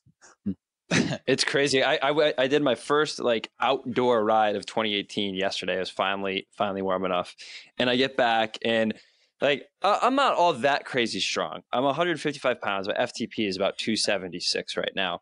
And I did the ride, and I came back. My average power on the ride was 269, 1221 max watt in one sprint that I did, which isn't too remarkable or anything. The only reason why I say it is my heart rate for the ride was like 149 average, which for that amount of power, and again, my average power takes the zeros out on my element. So it's really reflective of when I'm on the gas as opposed to the whole ride. But it was so easy to ride hard when I had all those little micro recoveries thrown in. Unlike Zwift, like I get back, I pick up the phone, I call AJ, I'm like, dude, I've said it once, I've said it 1,000 times. Zwift is so freaking much harder because you never stop pedaling. It's crazy. Right. Well, but it allows your body to learn how to recover under effort, right? And so instead of doing a 5-minute all-out effort and then stop, you don't pedal, then you just coast, or you like sit on the side of the road. Like you're having to recover under power. And the more you can do that, the more you can train that, man, it gets to be a place where you're literally either full gas or anything below full gas, and you're recovering. Maybe it's slower recovery at like 90%, but you're able to like regroup. And yeah, dude, it's just that's why I love the Kraken rides, which are typically they're Monday nights for me on the East Coast. But they were that's a good group ride. Basic. That was one of my favorites because you would ride, I think, 3.5 to 4 watt per kilogram. And I think it went up every lap. They did like the London flat loop or Richmond, whatever it was. But the great part was they threw in all out max effort sprints into it. But then you wouldn't just sprint and be done. You'd sprint and then go back into 3.8 watts per kilogram for the rest of the lap. And then the next way around, you do a sprint that was twice as long or 3 times as long. And like that, to your point, doing all out efforts and then not stopping to recover, but to do a pretty substantial effort afterward and keep up with everybody it made all the difference for me. But now, one thing on that is that is a very specialized type of training for an endurance sport. You wouldn't want to do that if you were like a BMX athlete, because you only have 40 seconds, right? You don't need, Right. And so Right. if you go out and you do if you go really hard and then a max effort and then continue back going really hard, your body's going to learn how to buffer lactic acid. You'll recover quicker. Yeah. But your maximal output is not ever going to get better, right? Because you don't have as much energy. Like if you were just super fresh and you said, okay, I'm going to do 10 seconds all out, and then I'm going to completely recover, get off the bike, completely rest, be 100% fresh, and do it again. That's how you would build your maximal output. And so it just depends on what type of rider you are and what sport you're trying to do. I did this video of like a track sprinter versus a roadie, and this freaking guy, did like 2,200 watts was his max watt output. Unreal, just something so stupid, but his body, like, he's trained himself so much to completely dump everything for this one effort. And so, but after he's done that, he can't even pedal, right? He does 2,300 watts, and then he has to coast for 5 minutes to completely recharge, right? As of where I can do 1,100 watts max and then ride for another hour. You know what I mean? So it's Right. like you gotta pick and choose what you want to improve on. AJ, have you ever thought about in the off season doing any like crit racing or like actual road racing? Yeah, I would love to. And I talk about doing it every year. It's tough. My schedule, unfortunately, when the season ends, it almost gets more busy because I do all the motocross schools. So I ride a lot for sure. But as far as scheduling, would you recommend doing it? Because the one thing that turned me off when I looked into it is the fact that you have to start like in Cat 5 and you go through all this whole process. But does that not really matter? I mean, will it still be? You would move up so quick. Well, so yeah, because you have no other background in a cycling sport. So sometimes if you come from mountain biking or triathlons, like, you can request that they put you in a higher category.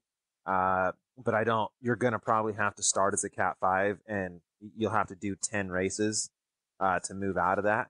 But Wow.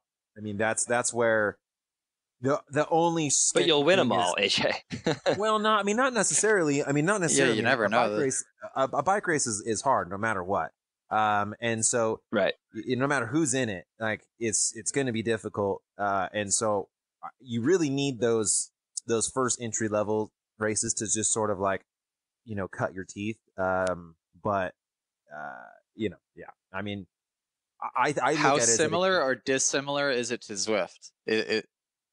I mean, is it complete opposite? I know as far like Zwift is kind of wacky because people come out of the gate going 10 watts per kilo, and it. Yeah, I mean, a Cat 5 race, Cat 5 crit is going to feel like a slow group ride with a sprint finish on Zwift. You know what I mean? Like, they'll just be there's like surges, but Zwift is way harder, right? The easiest race on Zwift is like, your Cat 3, your elite Cat 3, regular road racing. I mean, it's crazy. But it's still going to just be fun. The only thing is, like, guys who don't have great bike handling skills. So, like, I was gonna say that's you got to scary. protect your I was a victim. investment. First crit of the season last year. 2 guys went down in front of me, had nowhere to go but into their down bikes over the bars. And luckily, I landed on one of the guys' frames as it was sliding at 40 miles an hour. And the 2 guys in front of me, one guy got destroyed, like broken collarbone, separated shoulder, like, he looked like he got put through a cheese grater. And then the other kid, he might have got knocked unconscious, but I think he broke his elbow. Like, they got messed up. The only reason why I didn't was because I landed on the guy's bike frame and rode that to safety, basically. Jeez. Use them as a crash pad. That's funny. Yeah. But yeah, I mean, I would highly recommend it. I can't freaking remember the guy's name. He's a pro superbike racer. I can't. I don't remember what his name is, but he was like super legit, like street bike, super bike, AMA super bike racer, and Not Josh Heron. Is it? Maybe, dude. I can't remember. I can't remember his freaking name. But he rode on Yamaha. He raced with Yamaha, and he would come out to. He was a Cat 3, I think, at the time. And he'd come out and do some of these races in Monterey, and yeah, I mean, it was just like super cool to see him out there. And it's so cool because it's like, dude, this kid is like, getting national championships in AMA, and then I'm racing right next to him. And so then I'm thinking, not that I would crash him out, but it's like, man, that's crazy how much is built around him, how much his career is like set on motos. And, dude, if I lost my front wheel and I took him out and broke his freaking leg, like, dang, that's kind of risky for this kid to be out here. So it's like two totally different things, like how cool it is, but then, well, you got to really be careful, But, dude, I've never crashed in a race. I mean, I crashed on the track because I'd stopped pedaling and the track bikes are ridiculously stupid. I crashed then, but that was just my own thing. But in an actual like crit race or road race, I mean, I've never wrecked because I don't take those type of risks. Like, you just look at how the race is playing out, and obviously I've never won a race, so I'm not taking risks, to be battling up in the front. So that's probably one of the other things. But it's some people say that racing is super dangerous. It's really not. You know what I mean? It's really not that dangerous. It's as dangerous as you make it, sort of. It is 100% as dangerous as you make it. If you want to fly it up on the inside on a dude, with like a little bit of wet pavement, yeah, I mean, yeah, that's dangerous. But you don't have to do that, So it would be cool though, dude. Yeah, cool if you got out I there would love to. I would definitely love to. I'll make it happen this summer, whether it's up in Connecticut or down here. Well, you're definitely going to do the Century ride with me. It's not a race per se, but they do a team time trial, and we should enter that. And it's the most fun event. It's like the best route. I think it's one of the most fun events you could do around here. So you'll do that with me. That I will. So hey, Tyler, I want to talk to you a little bit about YouTube. When did you get into YouTube, and was it like an instant? Did it catch on right away? Were you really grinding it out for a while without seeing much success? Because you have quite the following. You have nearly 90,000 subscribers, and as far as like from the cycling world goes, I'd say you're one of the premier guys on there. Right. So, I mean, not to flex, but I mean, other than GCN, I am the biggest road cycling YouTube channel on the platform. I mean, it's wow, it's nuts, dude. It's nuts how it's gotten to this point. But I got into it 5 years ago, I think. I want to say like probably close to 5 years ago, and I did it more of that. I wanted to sort of just, I don't know, do something with my time. So at the time, I was a web developer, and I was still trying to develop this business. And it was like you'd have weeks where you were busy, and then you have weeks where you're just nothing. You're just waiting on someone to do something, right? And so it's like I need to put another iron in the fire, right? I need to do something where maybe eventually this could be something, but you never really think that, right? When you start a YouTube channel, I think now a lot of people start it with like the idea, the ambition that's going to be something great. But at that time, there's just, I don't think I'm ever going to be anything. I don't know. I don't know what I was doing. I just started putting up videos, and in the first year, it took me a year to get 100 subscribers, right? So, wow, like, it was very disheartening when I would spend 3 weeks making a video, and then I'd get like 17 views. It's like, ugh, like the return on investment. The return on investment is not good here. But I just kept, like, it was just something to do. And since YouTube it's not my career, it's not my full-time job, I could make a video, and then I could go away for 2 months, never do a video, and then come back and make a video. And I just wasn't really worried about the views, to be honest, I just was just putting up stuff that I thought was cool and just kind of finding my way. But so year one, and it was very like exponential how this growth happens. It's kind of crazy. Year one, 100 subscribers. Year two, 1,000. Year three, 10,000. Right? It was like almost to the number. Right? It was very a growth like that. And then the last 2 years, year four sort of kind of plateaued. And then in 2018, I've just had a lot of success, and I just don't know if it's because the sheer number of videos now. Like I have like 360 videos, so that the chance of you typing in anything about cycling on YouTube, there's just so many of my videos out there that most likely you're going to see one of them, you know. And so then what that happens is it kind of makes like a bigger funnel, right? And so the bigger my funnel gets, the more reach I get, the more people find me, and so it just keeps growing and growing. But it has gotten to the point now where like, dude, I freak out about posting videos because it's like, now there's someone watching it. There's people, there's like a good audience, right? So it's like, if 10 people and my grandma watch a video, like who cares if there's a spelling mistake? Like who cares if it's really that great? Who cares if the audio is perfect? But when I know like 50,000 people are going to see this, which is like what a Supercross stadium, you know, like when I was in Oakland, I'm like sitting back thinking like how many people would fit in the stadium, and then I'm thinking like a laptop in the middle of the stadium with like my video playing, and all the whole stadium sold out watching this video. And it's like, shit, dude, that's a lot of people. And so then I really I just try to make stuff as good as I can, but it's never, to me, it's never going to be good enough. And then as soon as I post a video, it's like, cool, great, what's next? You know, like there's never there's no fulfillment build. or, well, not that there's fulfillment, but it's like, you know, okay, like if I was gonna make a movie for a theater, like a feature film, you know what I mean? Like Quentin Tarantino, he makes 8 movies. He just is now announced he's gonna make his 9th. Well, like you spend all this time, all this work, you make a video, and then it sort of like lives on, right? And it's like you can sit back, you can enjoy what you've created for a while. But with YouTube, the demand for content is daily.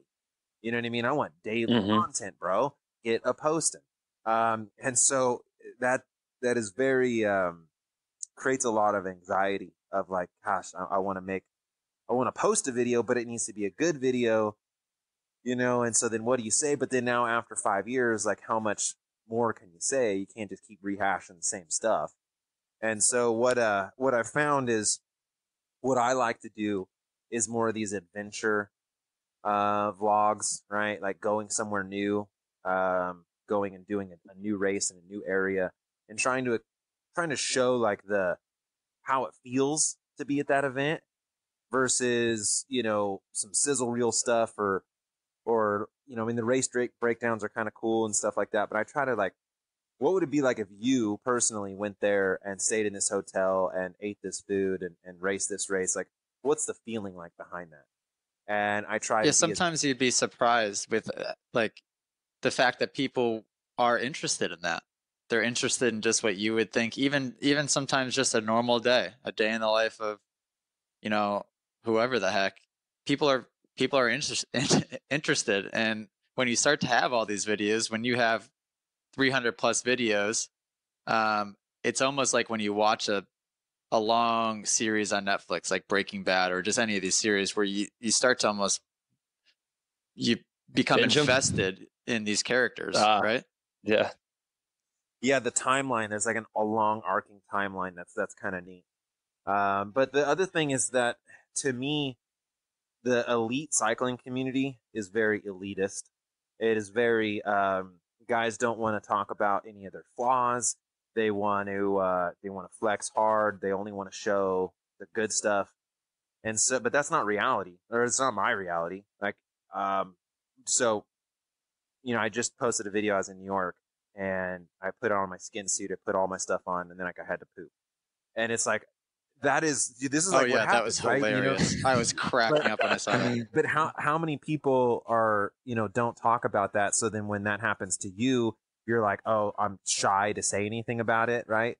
And so I try to like just keep it as real as possible. And I think that that's where more people are gonna resonate with than me trying to be some ultra pro cyclist that's not really a pro, you know.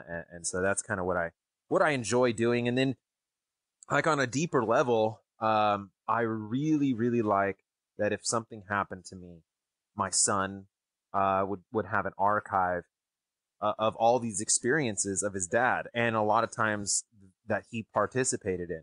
You know, my daughter's really young.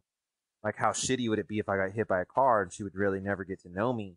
But now there's this is kind of dark, but this is like a whole archive of who her dad really was. And this is like a really neat new thing that is happening where, I mean, my grandpa passed away and I didn't really know him that well, but like, how dope would it be if he had 350 videos of him doing shit? That'd be kind of neat. I get to, like, Yeah, that's a great point. Lives on, right? He lives on past that. And then there's this like legacy. And I think that with any human, we kind of want to leave something behind, right? It sort of makes us feel like immortal. And I'm getting super hippie about this, but you know, that is, God, that to me, no matter I dig it, man. I dig it. I like that a lot, especially because I have a little guy now and I'm kind of feeling the same way for sure. Yeah. So that is, it's been crazy. The YouTube journey's been insane. I still have not gone full time on it, even though that was my next question. Is it the main source of income for you? It's not. It is not, and I don't want it to be, because then it changes the way that I interact with that. So if I decided to go full time, that means I have to make videos, and right now I don't have to. And so then I get to make a video that I want to make, and I can can a video that I don't like. And so then, but if I was full time, one, I'd have to be just, you know, dry humping every sponsor, right? To be like, bro, like, give me money for this. And then I'd have to start making videos that are so sponsored where it's like, come on, man. You know, like, I watch YouTube because I don't want to watch commercials. And then here it is, I'm watching a goddamn commercial about Zwift, you know? And so, I don't want it to be like that. You know what I mean? I want the freedom to be able to tell the sponsor, like, look, this is the video I'm going to make. If you want to be a part of it, cool. But that's it. And majority of the time, it's just free entertainment. It's unsponsored content that I'm proud to present. And like I said, if I went full time, it would change that. So, can you make a substantial amount of money off of a video with, you know, 100,000 views or a couple 100,000 views, or is it not even a substantial amount? You can, yeah. I mean, it depends on what your lifestyle is, right? Are you trying to ball out? If you're trying to ball out, then you need millions of views. If you're trying to like squeak by, then no. I mean, you could. It's not that hard to make $1,000 a month on YouTube, especially when you start having a ton of videos out there. Because, like, let's say each one of my 350 videos, maybe it only gets $1 a month. You know, that adds up. You know what I mean? It adds up. Yeah. And so, you know, there is a potential, but again, like, what's $1,000 a month? Like, it's not. The amount of work that goes into creating these videos is unreal, right? Right. I mean, I just watched before this. I watched your Indianapolis vlog, AJ, and which my videos suck. I don't know how people do such a good job with it. Well, but so that's what I was thinking. I was like, I wonder if he now looks back and is like, damn it, dude, like, how this is hard. This is hard to tell a story. You know, it's wicked like, hard. Think, you know, you, and especially when you're in the moment. Like, if you had a film crew following you around, like, it's no big deal. But when you're the one that has to get ready for the race and you have to get mentally prepared to go and try to qualify, which, like, how many spots are there even really available? Like, all these riders no one's retiring. Chad Reed's like 800 years old and he's still out there. But how many spots are really available? Like, it's got to be so difficult. And then on top of all this, like, stress and pressure, then you got to pull out the camera. You know, like, dude, that's so hard to do. Yeah. That's what I found. I mean, I have a million other things to worry about. The last thing on my mind is to pull out a camera and try to record myself. So, yeah, not only is there a lack of of content that I have to work with. But then what I quickly realized is that how freaking long it takes to make a darn video out of this thing. I'm like, this is, even if I made $1,000 a video, which I made, you know, I make probably $35 a video. Even if I made $1,000 a video, I don't know if this would be worth it for me. Because I'm not techie enough of a person. It's so difficult for me to do. Yeah, I'm not saying 1,000 a video. I'm saying 1,000 a month, just depending on you post all these videos, right? Like making $1,000 on one video means a million views. You know what I mean? You're getting a lot of views, and that's really hard to do when you have like a niche market, especially if you're like straight, you know, in a sport, right? The people that are killing it on YouTube, to me, have sold their soul. Like they're just, you know, they're just the worst content, and they're so horrible, but it's like to the masses, right? Like it's to the lowest common denominator. Yeah, exactly. So like Kim Kardashian, the Kardashians, like it's just, I can't believe that people watch this shit. But you know, there's just way more people. The market's way bigger. You know what I mean? But yeah. So like when I'm at a race, dude, there's so many times where, I just want to focus on what I'm doing. Like I don't even want to bring the camera out at all. But then I have too much experience where I've done that. I'll put time into it, but then I won't film anything of the race, or I get back and I go to edit and I'm like, dude, this whole chunk of video is gone because I didn't film it. I don't have anything to end this with. So now it's just like this really dumb story of like, hey guys, I'm at a race. Hey, I'm at home eating. Bye. It's like, what? So it's gotten to the point where I really, man, in my brain is like, I'm thinking all ahead of like, okay, well, in the edit bay, when I'm editing this, what do I need to tell a story? And I'm like, okay, well, I'm going to need at least 3 shots of B-roll, right? Because 1 shot of B-roll is not enough for like a music, because you're going to edit to the music. So I need at like 3 shots of like a camera sitting in a field where I walk by it. You know what I mean? So then I got to get that real quick. But then I got to think like, you know, at the end, oh, dude, I don't have enough B-roll. So after the race, I've got to like film me riding by. It's just so crazy, right? Gosh, yeah. It's so crazy.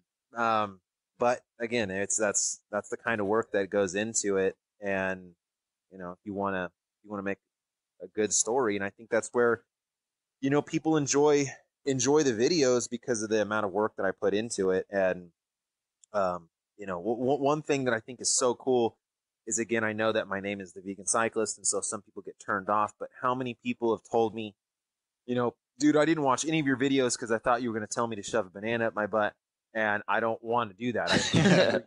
I don't want to hear you talk about this, but once I saw you, once I started getting into the videos, you know, I kind of dig them, and now I'm actually changing my diet for the better. Not that they're going full vegan, you know, or whatever, not that they're cutting any meat out, just that they're thinking about their diet. And someone that's gone from 250 pounds to 200 pounds because like they just thought about their diet a little more.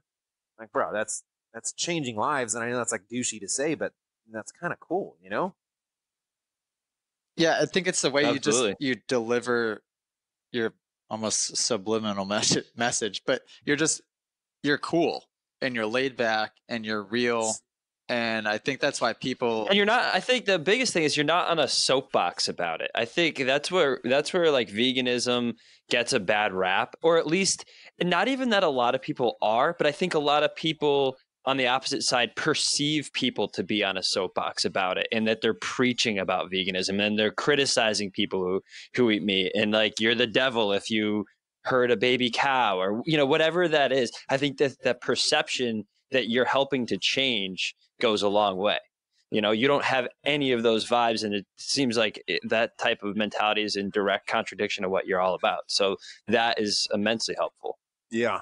Well, but I've said this before, which is that it feels like I'm too vegan for the cycling community, but I'm not vegan enough for the vegan community. So like I don't like I'm it's like straddling these two communities where you know, I wish that I just picked one or the other. You know, when I owned my motorcycle shop, it was like the exact same thing. I was like the dirt guys thought I was all street, and then the street guys thought I was all dirt. So like no one would come in. It's like, no, I got both. You know what I mean? I got both sides. But it's just Yeah, it is. It is what it is, but it's been a really, really So do you going based on that theme, do you mountain bike also, or are you strictly road? ride all the bikes is so I have a clothing company called Ride Bikes, and one of the taglines is ride all the bikes. I don't care what it is. Is it fixed? Is it dirt? Is it cyclocross? Is it moto? Is it street? Dude, if it's got two wheels, I'm riding that shit. And so I have a full suspension mountain bike, which I do a lot of when the weather's right. I use mountain biking as like recovery days essentially. So I'll go cruise up the fire roads and then smash down like a single trail and rip that. I've got a cyclocross bike that I'll take around, and yeah, man, it's just to pigeonhole yourself into one discipline. I think you're robbing yourself of the whole experience of riding bikes, which road bikes, especially when you're trying to race and you're chasing that power number, gets very mundane. It gets very like you're just staring at your power meter, you're staring at your numbers, and you're all worried about this. Where like that's a neat part of the sport, but there's more to it, right? So when I'm out on the mountain bike and I have no metric, I don't even have power, heart rate, or anything. I'm not, or speed. I'm just on the mountain bike. I get to like enjoy nature a little bit more. I get to enjoy just riding, but continue to keep my fitness up, right? And then it's just like breaks the monotony and allows for you to try to experience sort of new things, right? Like the learning curve of anything sort of is exponential in the beginning and then just plateaus, right? So for you like on Supercross, for you to make up 1 second on your practice track, probably at this point, is like would be huge, right? Like those improvements, like it's just marginal gains once you've sort of plateaued on your ability. But if all of a sudden you jump into a new sport or a new discipline, like your growth is going to be so quick. And so that feels good, right? Like you can feel that acceleration of growth, and then that just makes you feel like you're moving forward and not stagnant. It just keeps it fresh and keeps you motivated. Yeah, that's a good point. I checked out the website too before we did this podcast, and I'm gonna have to scoop up one of those shirts. And now, what do you push that stuff a lot? I mean, is that maybe an end goal, or is that a goal to be able to make a living on having an apparel company, or is that just something you just enjoy doing? I really believe that the company Ride Bikes has legs to be something real. I think that there's a hole in the market in which most stuff is kind of dorky, right? Or like elitist, or there's not really a cool clothing company that says you ride bikes, but that you're not a douche. You know what I mean? And so I have a shirt that says fitness level hibernation, right? And that is so many more people can relate to that their fitness isn't where they want it to be. So like the whole branding is this like fat bear on a little tricycle. And how many more people relate to even as fit as you can ever be, I would like to be fitter. So like I identify there's still somebody that'll make you feel unfit. Yeah. Yep. There's always going to be someone who makes you feel like a fat bear on a bike. And so that's kind of the thing. I don't put a ton of time into it because for me, it is like, slow growth allows for you to get a good base before you can really take off. Like with any training program, right? Like you build a solid base to like build this peak on. And so I'm just kind of letting it grow organically, but I'd love for it to go beyond me. I want it to be unassociated with the vegan cyclist. I want it to be its own thing. And that's I notice you don't push it on your videos. Is that's intentional, I would assume? Yeah, I don't want to, not yet anyway. Like, I don't push really any, to be honest. Like if I push something, as soon as I make a call to action and I ask my audience for support, I want it to be no questions asked. I'm going to support this because he never asks anything of us, right? Versus the guy who every video is like, comment, like, subscribe, buy, store, this, swipe up.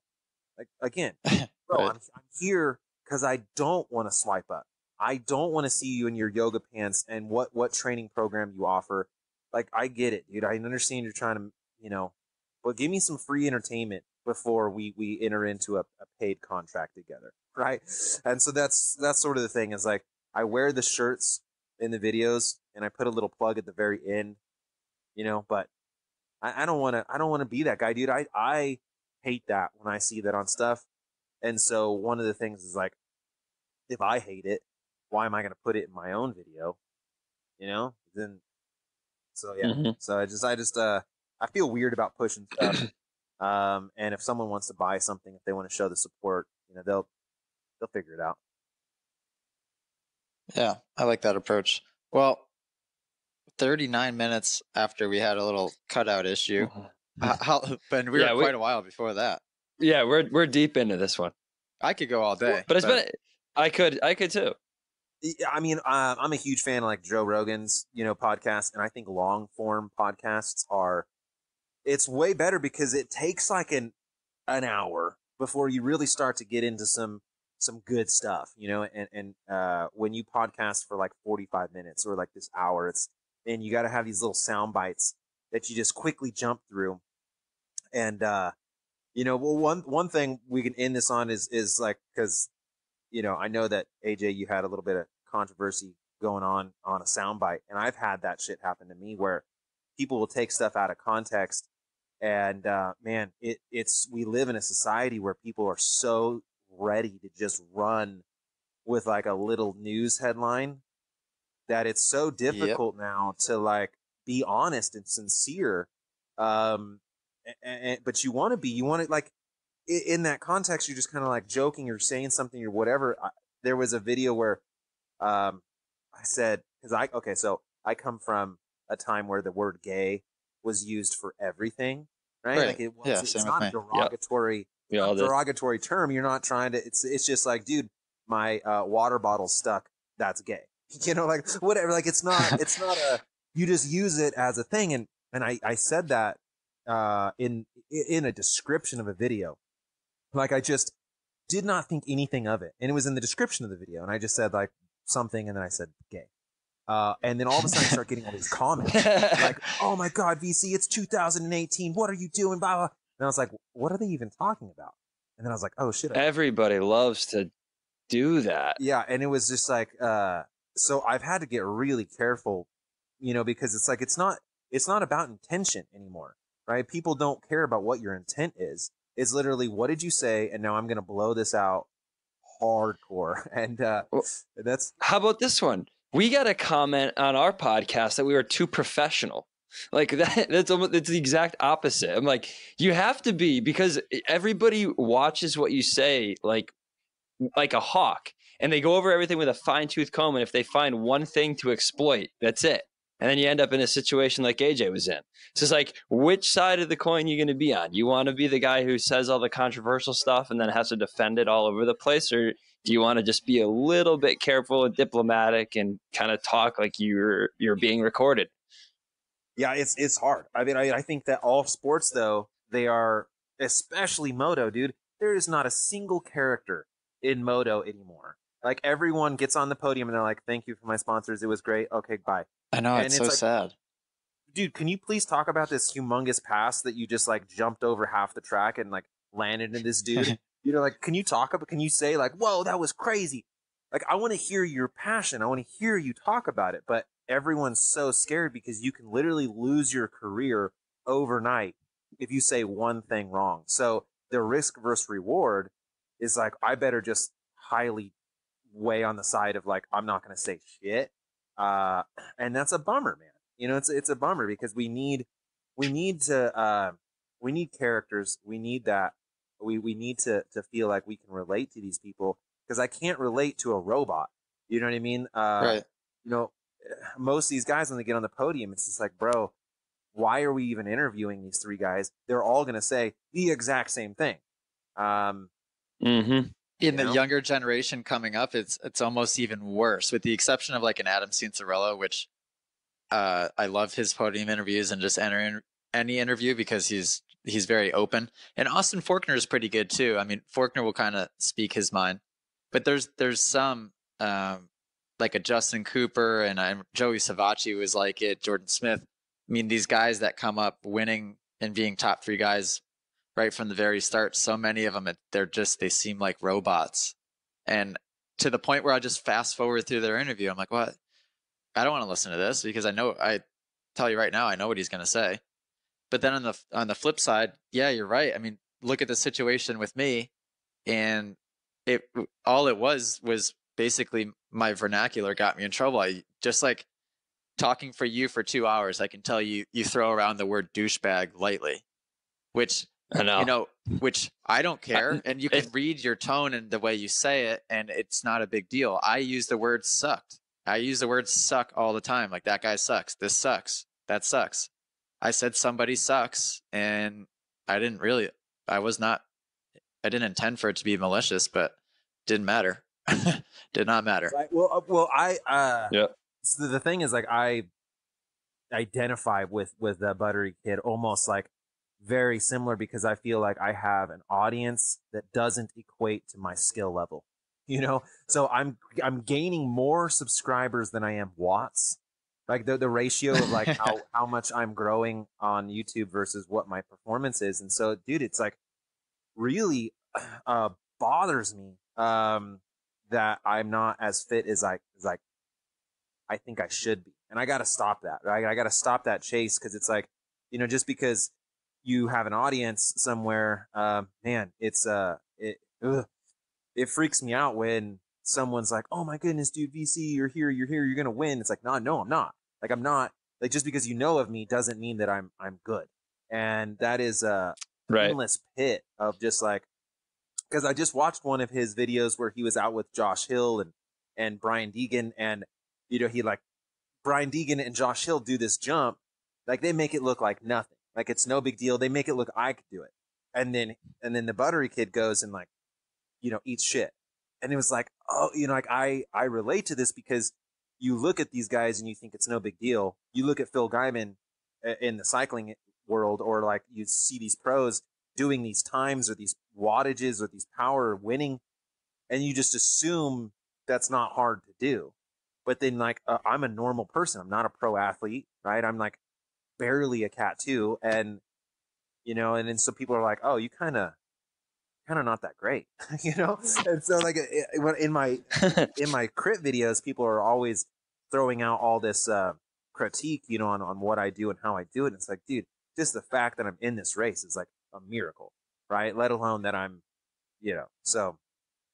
Yeah, I wouldn't worry too much about that, because it's your. And for me, like, what came across as hating on a person that wasn't good on a dirt bike, obviously that's not the point I was making. I think his MO is to crash. That's why people watch him, because he does stuff and makes it look harder than it is, and it's entertaining. And I'm not going to hate on somebody for being entertaining. The point I was trying to make, which was lost, was that my fear is that there's little kids watching him trying to emulate the way he's riding. And that scares me. And as far as your thing goes, I think the reason why you're popular is because you're cool and you're laid back, and you go and try these things without really, you'll admit that you're nervous and that you don't think you're going to do well. And I think that's part of what makes it so entertaining to watch. And just because you're not Chris Froome doesn't mean you don't know what you're doing, and doesn't mean you don't know what you're talking about either. Right. Do you ever get intentional, malicious, like, backlash from top guys, or does that not happen? It hasn't really happened yet, but I think because I've been really careful about trying to like pump myself up or say that I'm super great or whatever. It's almost like you have to put a disclaimer in each video, like, "Oh, I'm not that good." And it sucks. It sucks that you have to imagine do that, right? Which I don't want to do. I don't want to do that. But it's like, there are guys that are just so amazing, right? So amazing. And so when I'm like talking about how this race broke down or how this did and what all these things, like it's relative to me and this group of guys where on a bigger stage, on a bigger race, like this means nothing. You know what I mean? I would not be able to hang in. So I just try to really be careful with like explaining how it is for me and that this isn't necessarily how it is for other guys. But you know, Justin Williams and Corey Williams, they're brothers from SoCal, and they just win everything, right? Justin Williams is like the crit and road race national champion. They're just constantly winning. And you know, that's cool. That's great. I would love to do that. But that's not my thing. So I got to make sure that what I sort of show is the everyday, like what are more people going to relate with? And that's me, you know, not doing that great.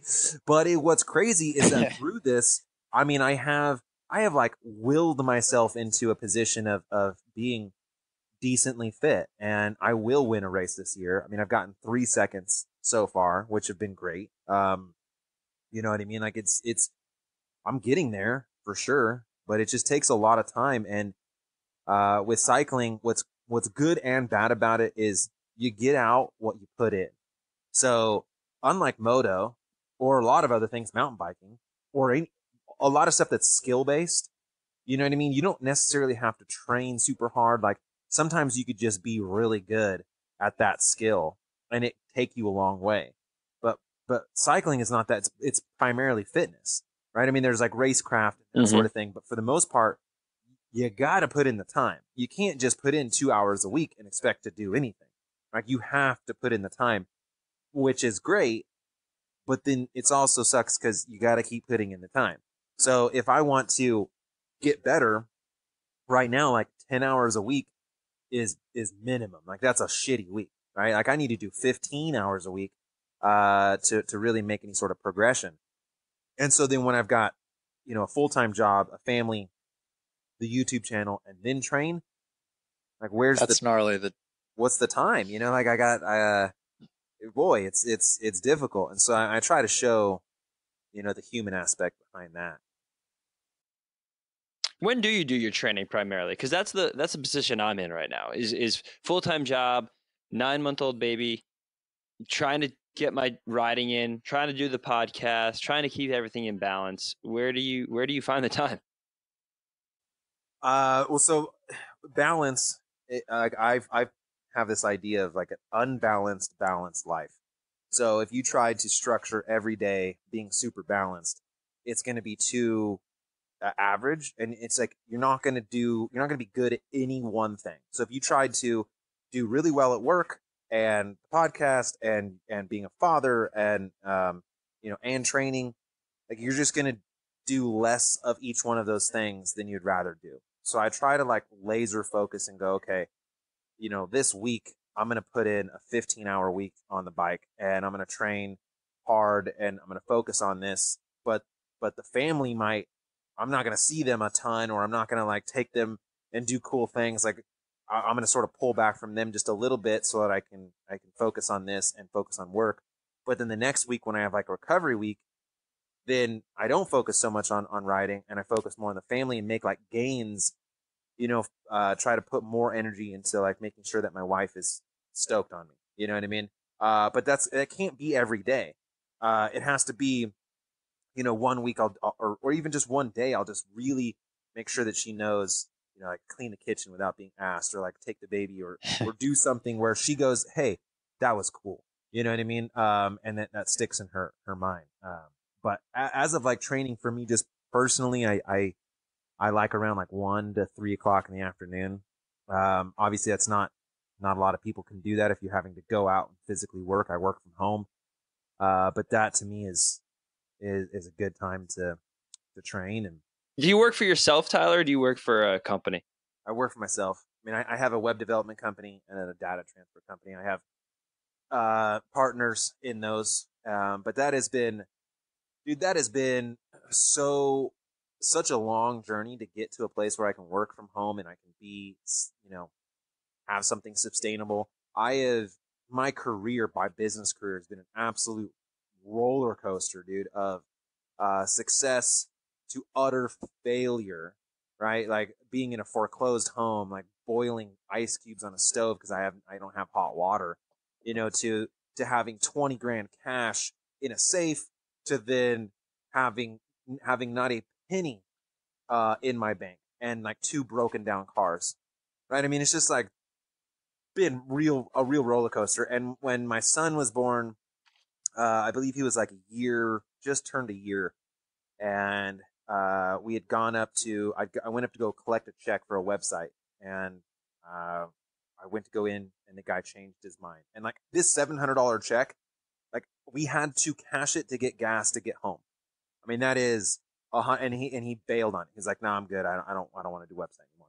And so then I'm like in the car with it's hot. My wife is pissed. We're like in a busted like 2004 Kia periwinkle color. Okay, so just not balling. And my son's screaming in the back, and you know, at that point I was like, okay, the dream is done. Like I got to get a job. I got to like give up on all this. And my wife was so supportive, and she was just like, look, you'll figure it out. You'll be okay.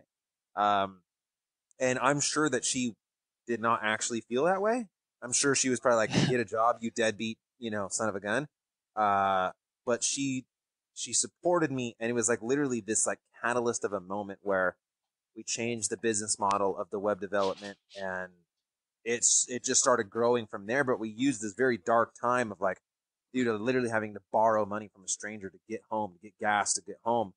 And it's been a real struggle, but it is to the point now where it's, I'm not balling out, but it's successful. Like it's a business that I don't have to worry about, that keeps running. Like, it's just going to keep bringing in income. And, so is where you live a relatively awesome. expensive area, or is it not too bad?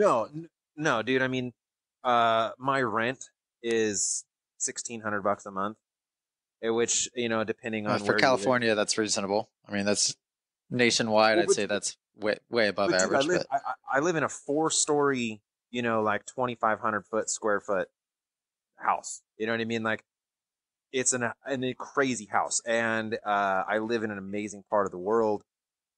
And so like if you were in the Bay Area, if you were somewhere where there's a lot of competition, $1,600 a month's getting you like a room in a basement. It's yeah. So, if that. Right. So it's it's relative. Like I live in a place that living expenses aren't that bad. But also I'm not motivated by money. Obviously you need money. Like you can't not have money. Like people who are like, money doesn't buy happiness. But then have you ever seen someone on a jet ski with a frown? Like no. Right? Like money does buy convenience, and it makes money is just freedom. Well, it does. It allows you to do certain things that without it you can't, right? Obviously, if you're worrying about like groceries, it's really difficult to be happy. And that's sort of my baseline is can I go to the grocery store and not check my bank account? And I know that's such a low bar, but honestly, like having time to ride my bike, having time with my family, as long as like the bills are paid and food's on the table, I would much rather value time than I do sheer out like monetary stacks. But but then I'm like, we're at a place like that as well. And how old are you again? Are you 30 exactly? No, I'm 33. Yeah, because I'm 25. My fiance Allie is 22 or 23. Can't remember. But we're sort of. I can't remember. We're sort of. I can't remember. You want to know why? Is because when we met, she wasn't 18. She was 17, and she lied about her age. And ever since. Is that what you tell everybody? Ever since then, I can't remember her age. I'm always off by a year. Officer, I swear, she said she was 18. But we're at a crossroads now where she has a great paying job, and we live in a great area. It's just way too expensive. But she gets 3 weeks of vacation a year, which for the average person, I guess is a lot. I don't really know. But 3 weeks in a 52-week year, that's really nothing. It doesn't give you the time to be able to enjoy yourself. And it doesn't matter if you're making $100,000 a year, who really cares? Because if you don't have the time to spend it or to enjoy it, what does it really matter? So, exactly. But then on the other end, I so easily say that, and I so easily believe in that. But then I'm the first person to be working my butt off as like an entrepreneur in like 10 different things, grinding away just because I like that as well. But I guess Yeah, but I mean, don't want to have to rely on that. I don't know. It's different, right? Like, if you're working for yourself, if you're the one in control of the direction, that work feels much more beneficial or like efficient versus if you're in a cubicle working for someone else where there's really no means to an end. You know what I mean? Like that's God, it just feels different. But I mean, definitely, I couldn't imagine. I would love to have $1 million. You know what I mean, in the bank account. But the journey to get there, I would like that journey to be much more pleasant. Tim Ferriss's 4-hour work week is something that I really like. That's a big motto of mine, trying to get to a 4-hour work week. And, he kind of breaks down, what someone who's making $500,000 a year, but they're working 80 hours a week, like who cares? You know what I mean? Like you're You couldn't pay me to do that. By the way, no amount of money. There's just no way. No amount of money. None. Yeah, and there's no amount of money that you could ever pay me to be away from my son at this point. I could say that now in my life. Like I know a lot of people, and it's a prerogative, whatever. They want to have an illustrious career, and they sacrifice family time and free time and all that to make a ridiculous amount of money. But now that I have my son, man, and like watching him grow and wanting to get him involved in all the things that I enjoy and like foster the things that he enjoys, damn it, you couldn't pay me to take that away or to sacrifice that time. No, dude, it's having a boy, having a kid, really changes perspective on everything. It gives your life meaning, gives the smallest things meaning. Like, so solo by myself, if I go do an experience, whatever the experience is, go to a motocross race, go to Disneyland, go to the movies. If I'm by myself, the experience is just one. If I go with my significant other, if I go with my wife, then it's like the experience is like times 2 because now I have like someone to share this with. It sort of lasts longer. It feels more of a real experience. When I go with my family and I go to this experience, it's like times 10 because now like there's so much more people that are experiencing this on different levels of an experience. And dude, just like the most mundane things feel so much more important. And so, someone who's outside of that bubble and who's single, it's like, whatever, going to dinner on a Friday night and that's it. Lame. You know what I mean? You're a loser. But if you have your family with you, dude, it's not that way. It's just not, it's not that way. Like, New Year's Eve, we had the baby, we couldn't find a sitter, and we just stayed home. My son's playing video games. Me and my wife like made like one margarita, right? The baby's crashed out. And I know that, and I even posted this on like Facebook. I was like, if a 18-year-old me saw this right now, how disappointed would I be in myself? But it's just not that way. It's like I'm so happy that I'm in this moment with this family. You know what I mean? It's crazy. It's all about that experience. I'm excited for that. 100%. Because my bar's set a little high right now, and I feel like as far as experiences on my own, and but see, you're a little atypical in that like you don't like, how do I put this without making it sound like a douchebag way to say it? But you don't have like a crazy social life. You know what I mean? You're not going out all the time and living with some sort of like college fantasy. You know what I mean? So it's an easier transition for you. Yeah, but when I talk experiences, I'm thinking like when I go to Australia or go to, South America, when I'm doing these crazy things traveling, I find that now, the older I get and now being engaged and having a dog and everything, like it's not as fulfilling when it's just me there because I come home and then what, It's not even like I can really tell Allie about it because I feel bad bragging to her about how cool of a time it was. That I'm in that exact position, right, where the YouTube channel has gotten to a point where I've been given some really amazing opportunities. Just went to New York, but I wasn't able to take my family, and so coming home, it almost feels like the trip didn't happen, right? Because like I don't have anyone to share it with, and I don't have my wife to live on this experience. And then it's super lame to like It's bring weird, that isn't up. it? Hey, remember that one time? Remember that one time I was in New York and you weren't? Like that sucks, right? And so, man, I got to try to, and I've been trying to make it to where if there is a trip, there is something cool that's given to me, that I try to incorporate the family in as much as possible, right? But it's hard. I mean, it's hard because like that also, when I was brought out to New York, I was brought out there by Zwift to work essentially. Like, I mean, they're not just flying me out for no reason.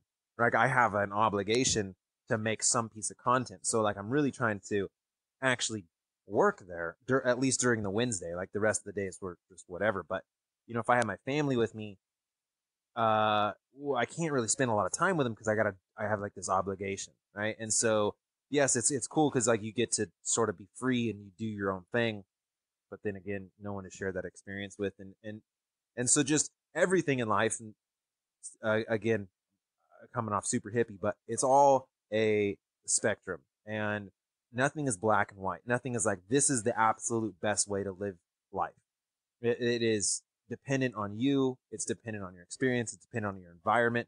It's dependent on the time in your life. Like when I was 18, 19, and I had a lot of parties. I got that out of my system, and that was a great time in my life. And I'm glad that I had it then so that I can sort of do something different now. But,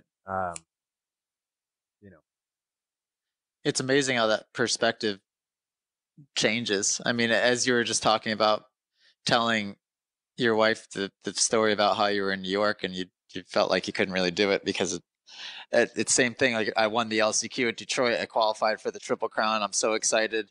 Allie calls me. I don't know if she'd even watched it. Pretty sure she hadn't. And the phone call goes, "Hey, so how's Bear doing? Oh, good. Yeah, you ate dinner. Cool.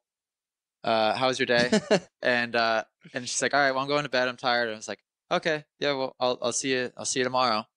And it just like it kind of just puts into perspective what's important, because I came off and was all excited about that, but then the phone call with her, like she could care less as long as I'm happy, or not happy, as long as I'm healthy and happy too, I guess, but mostly just healthy and not in the hospital.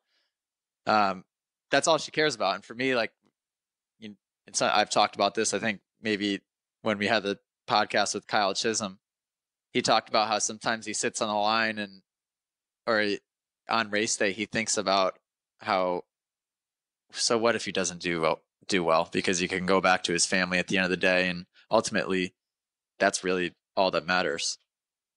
And Right. I didn't have it's that same hard. outlook 4 or 5 years ago, but How hard it's is weird. it to do that, right? How hard is it to sit there and go, because you're there to accomplish something. So, how do you reconcile, like, am I just being lazy? Is this an excuse? Me saying, oh, well, I didn't win this race because it's cool. I got a cool family to go home to. Is that an excuse? You know what I mean? Like, am I just copping out? You know what I mean? Um, versus like, I want to try to be the most successful I can be in this area, or at this moment. And so that's where, laser focusing in on one thing and being like, okay, if I'm going to do something, I'm going to do this one thing the best I can possibly do it, at least at this moment. Right. So when it's time for family time, I'm trying to be the best dad and husband there's ever been. Right. I'm trying to be 100% focused on them, versus, sort of detached and like checking my phone or thinking about other things, which is difficult, super difficult to do. But, speaking of the Triple Crowns, someone I want to ask you is like, I love the Triple Crown format, and I wish that Oh, you do? every race was like that. Is that, as a racer, what's your thought on it? No, and we talk about this a lot. I don't think any of the racers really like it, although that Detroit was the first Triple Crown I'd actually qualified for the main event, so technically the first time I'd raced it. As a racer racing it, I guess did kind of enjoy it. Seeing the track 3 different times for a main event, where for a rider like me, once I'm in the main event, the pressure is sort of off, because anything past that it sounds bad, but is sort of just a bonus. So for me, I just wanted to ride the best I could. And I enjoyed it, but Bryce and I will talk about, and Bryce can speak from a fan perspective. I think it is a little, you don't think it's anticlimactic as far as, when somebody wins a moto, it's not a main event win technically. I don't know. What's your take on it then? Because you're almost even more so disconnected. Yeah, I freaking love it. I love it because, so for one, the points, like this season has been where everyone is riding so cautious because one mistake, just costs you your season. And so you look at like freaking Tomac, where he throws away a race because he, does one dumb little mistake or his pants fall off. Like, for that to ruin the whole season is kind of a bummer. And then, this Triple Crown, right? With the last one, he did so good in the first two, and then the third one had a bad race. And it's like, if that was the main event, that's kind of bummer. You know what I mean? And so I like that a guy can wreck and it not completely destroy his whole season. And then I also like to see, more of the battles. I like to see the battles up there. And sometimes when you're all hyped for the main event, you're so stoked, all of a sudden first turn and, Roxon's down in the sand. And you're like, you know what I mean? I kind of wanted to see him battle. Yeah, that's true. Now the whole thing is wasted. I got to wait a whole week to see this battle. So, I mean, I think that I like it a lot. I mean, I understand what you're saying in that it's kind of a bummer because, like, it doesn't mean a whole lot each one. And then it sort of sucks. The only thing I don't like is when guys start playing the points and they're like, okay, well, the third one, all I need to do is get third and I win. I don't like that. I don't like how right. The third one's sort of very anticlimactic and you're sort of left with like this, everyone out there wasn't racing super hard or didn't seem like it. But for the most part, I look forward to those more than I do. Yeah, that's an interesting way to look at it. Because I can kind of, agree with that. Watching a race from a fan perspective, even if somebody crashes in the first turn, but if Tomac gets a 19th place start, you're kind of like, shoot, and especially if like Webb and somebody else gets the whole shot, you're like, well, this is over. And you're right, you have to wait a whole nother week to see it. I don't know. I mean, the field, how stacked the field is this year is just unreal, right? Like, I mean, I remember I was a Supercross. The main theme of the show. Yeah. So I was super stacked, or I was super into Supercross when it was Carmichael. Like I kind of came in just after McGrath, and so watching, essentially, there's two guys in the race. Like, it doesn't matter who else is on the gate. It's like Carmichael and Chad Reed. That's it, right? Carmichael or James Stewart, right? They would start 20th, you know what I mean? And in 5 laps, they're in the front. And there was just like no other names, no matter how Supercross tried to promote it and promote these other guys.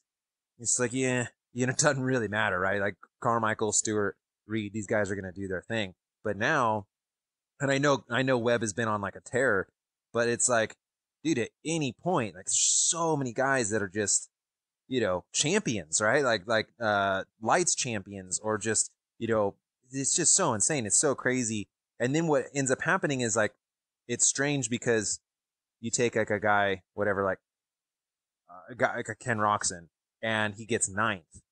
And it's like, how can he get 9th? And then it sort of makes him look like a 9th place guy, like not even, you're just like, you don't care about him anymore, because you really only care about the top like 1 or 2 dudes. And so then, that's something in cycling that I really like, especially with my son, is that if he was going to go the moto route, bro, you've got to be the 8 to 9 world champion. You've got to be the 10 to 11 world champion. You have to be on the top the entire time, always, or else people are going to forget about you. But with cycling, you don't have to do that. Like, you can be a workhorse and still get paid. Like, you can taper and have a few different races where, like, it doesn't really matter. Like junk races, if you don't do well, it's not that big a deal, right? You don't always have to be winning. And that's got to be so freaking stressful, with moto, to like, if you're not winning, you're whatever. That's crazy. Yep. Yep, it's a brutal, cutthroat sport. I mean, you're only as good as your last race. I don't know if that's just the motocross saying but it's certainly true. I mean, it doesn't take long, and that's a fear of mine with having the motocross schools and all of that is, especially when I first started building it, a lot of it I felt was heavily reliant on my relevance in the sport, and my goal is to basically make it so that it's not. But I don't know if I don't know if it would ever get to that point because. Well, I mean, like we've talked about it before. You look at a guy like Alden Baker. He never raced motocross. Yeah, that's true. He never, Eli Tomac's father wasn't he? He was a mountain biker. So there's room for you to have a niche and not be a top 15 guy. And to Tyler's point, and something we've talked about in every single episode so far, it's like, look who the top 15 guys are. They're practically all factory teams. It's insane. And it's previous champions. You have how many lights champions or 250 champions in the top 15? I think all of them. Yeah, seriously, every single one. And it's not, the Dungey days are over. To Tyler's point before, Dungey was another one. If he was on the gate, he was up top, and that will always be so remarkable to have him in the current era. In Ricky's era, he kind of made the sport almost what it is today with how serious you take the training and everything that goes in behind the scenes. But to be modern era, have all of that be pertinent in the sport, and then do what Dungey did, I don't know if you'll ever see that again. Yeah, that's a good point. One thing I want to talk when I talk about your schools is like when I first started the YouTube channel, I did a lot of like instructional type videos, just because nothing existed. Everything was behind a paywall, and not that I knew I was the best or expert on the topic. It's like you don't need to have a PhD in mathematics to tell someone what 2 + 2 is. You know what I mean? It's not, you don't have to be Eldon Baker to give the masses the information. Like, you know it. And if you are able to convey that information in a way that's digestible, because who cares, if you got one-on-one time with Eli Tomac, dude, he's probably going to be like, so you twist the throttle and then you do a wheelie and then you win. Right. Like, look, thanks for that info. You know what I mean? Like, how there's no way, like, you sometimes it's not that you have to win every race to be justified to be able to tell people how to win races. You know what I mean? That's like a funny joke that I have sometimes where I'm like, I'm off the back making a video how to win the race. You know what I mean? And it's just, but it's one of those things, like, how do you deliver that information?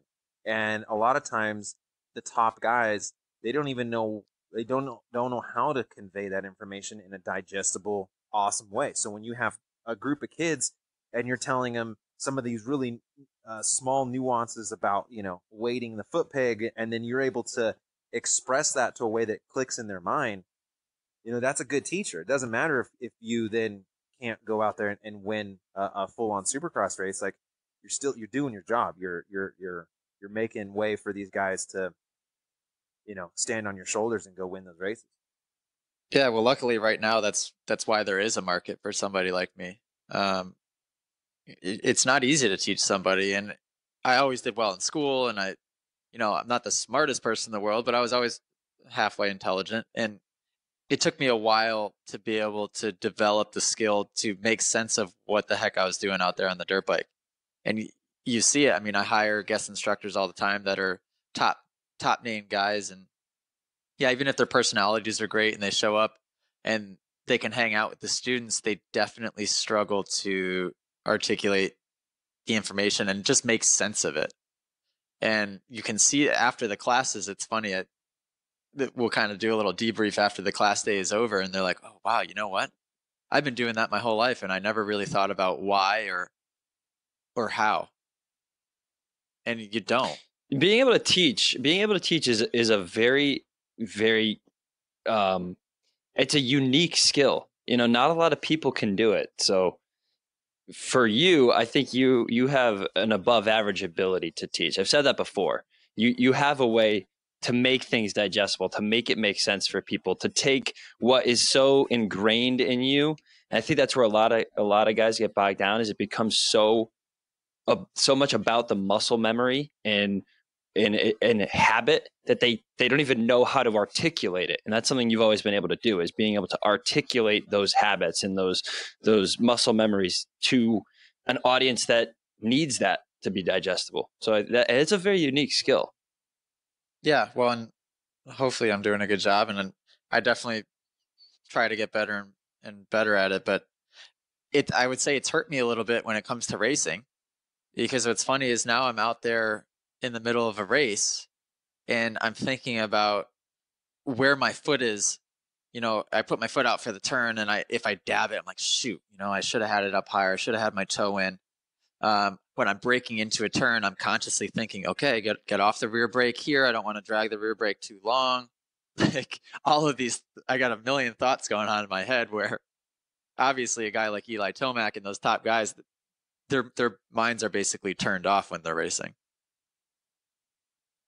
Well, so you think. You don't know. Yeah, that's true. They might be going through the same thing. They just happen to channel it differently. Or maybe it eats them the same way it eats you, and they somehow figure a way to power through it. Well, you can see. You never know what's going on in somebody else's head. I think with Tomac, as soon as his brain starts going, the dude just gets spit out the back.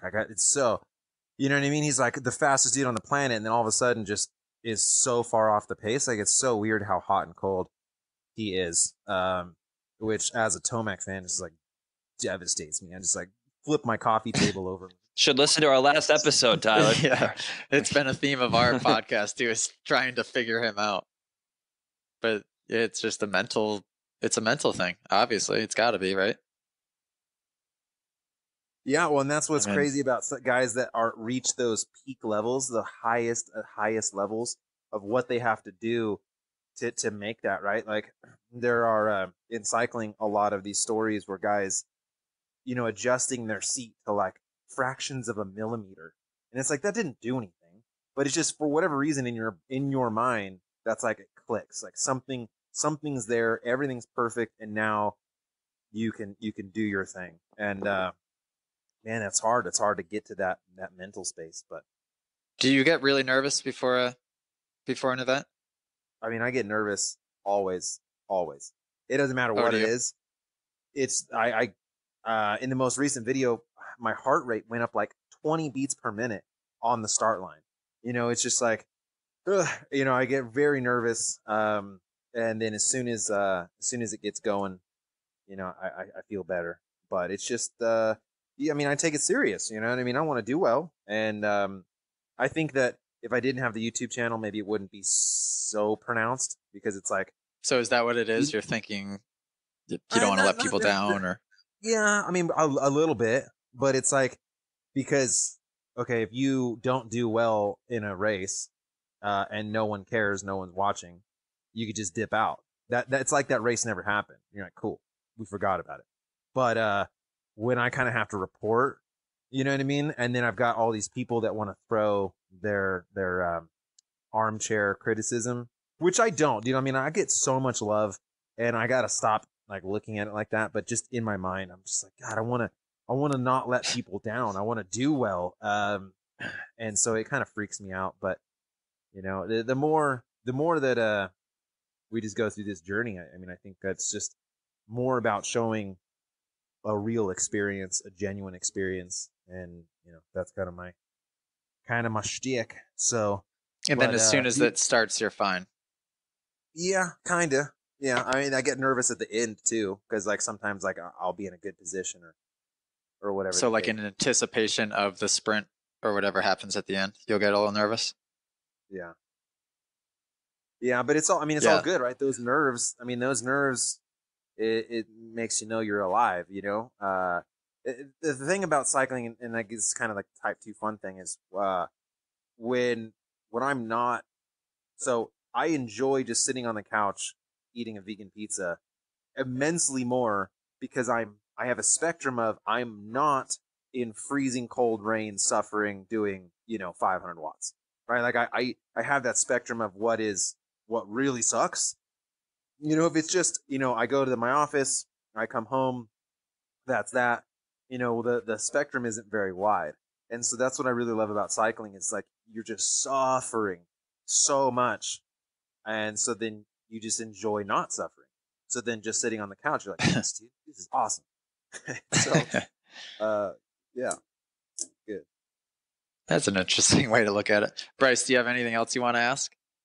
Or I honestly, we didn't even talk about a lot of the things that I wanted to talk about. I wanted to talk about bike fit, and you just touched on that, but that's another can of worms that I'm not going to get into. I was going to talk about bike models and makes and components and all that stuff, but I think we're going to save all that because let me just touch on I'll touch on the bike thing because I just did a video which blew me away, which is that I got a Schwinn. In the cycling industry, Schwinn is like not a good name, right? It's like Walmart bike, right? And I got this. They sent me this $1,000 Schwinn, and I thought it was going to be a total turd muffin because my Canyon, the one I race on, it's like $7,000. So you know what I mean? Like, dude, this bike's for weenies. But when I went out and I started testing them, my Canyon was faster objectively. But subjectively, dude, I honestly almost could not tell the difference between the $1,000 bike and my $7,000 bike. They felt the same. They were a bicycle. The experience was identical. The only difference was that I went faster on my Canyon than I did on the Schwinn. So then I was like, whoa. Was that the video where you compared the 3 different bikes? Or was it just 2 that you compared? Yeah. I compared the 3. So, dude, if you're talking about equipment, don't get into I have to have a $10,000 bike just to ride. Like you 100% can have a $1,000 bike. And if it's fitted to you right, dude, the experience is going to be identical. The only difference is if you're trying to race or be competitive or go for KOMs, then okay, like that is the downside to it. But for the most part, if you're trying to go and get a workout and enjoy outdoors and just love riding bikes, you do not need a $5,000 bike. You just don't need it. It's nice to have, right? But it's not mandatory. I need it. Did you order one? I mean, we won't talk about specific discounts, but no, I was gonna. You got one coming. Text Dave today and ask. But then I got to thinking about it. I'm like, well, do I? Even with whatever the heck I get, I barely pay anything for the bikes. But do I really need it? Because like you just said, like my Mr. I could go a whole season without lubing my chain. I can't wait to see you with Di2s. That's gonna be freaking hilarious. Yeah, I don't need anything else more that I need to maintain. Like if I were to say, AJ, how do you adjust the trim on your Di2? What would you say? What's trim? Yeah, I don't know what trim is. Love it. Well, guys, Tyler, yeah, I appreciate you. I appreciate you having me on for so long. I know that this was a forever podcast, but it's all good, man. And if you guys are ever in the Yosemite area, I'd love to show you around and show you some of my area because it's amazing. Let me tell you something. I might take you up on that this summer, and I'll tell you why. Because I'm going to visit my buddy. Oh, hopefully. He lives in Susan City, California. So like I think it's about 40 minutes outside of San Fran, but I think we're gonna try to do some biking while I'm out there. So and also we want to extend the invite to you to come out on the East Coast. AJ and I we have a cool video we have planned. We want to do a test on a dirt bike track. Well, we're gonna do a control basically on the road, wattage for a designated number of minutes. We're gonna see how our caloric requirements and our heart rates kind of stack up and do some sort of we'll figure out all the math, but then we're going to use that as a control. Then we're going to get on a dirt bike track and I'm going to be on a mountain bike and he's going to be on his motocross bike. We're going to do a 20-minute moto and we're going to see who burns the most calories and or who has the most effort. I guess we'll classify it like that. We got some math to figure out, but I want to do some videos like that. Yeah, man, that'd be cool. But if you're on the East Coast, let's get some road rides in, some mountain biking. It'd be fun. Will do. All right, buddy. Well, much appreciated. So we'll see you on Zwift. Yes. See you on Zwift.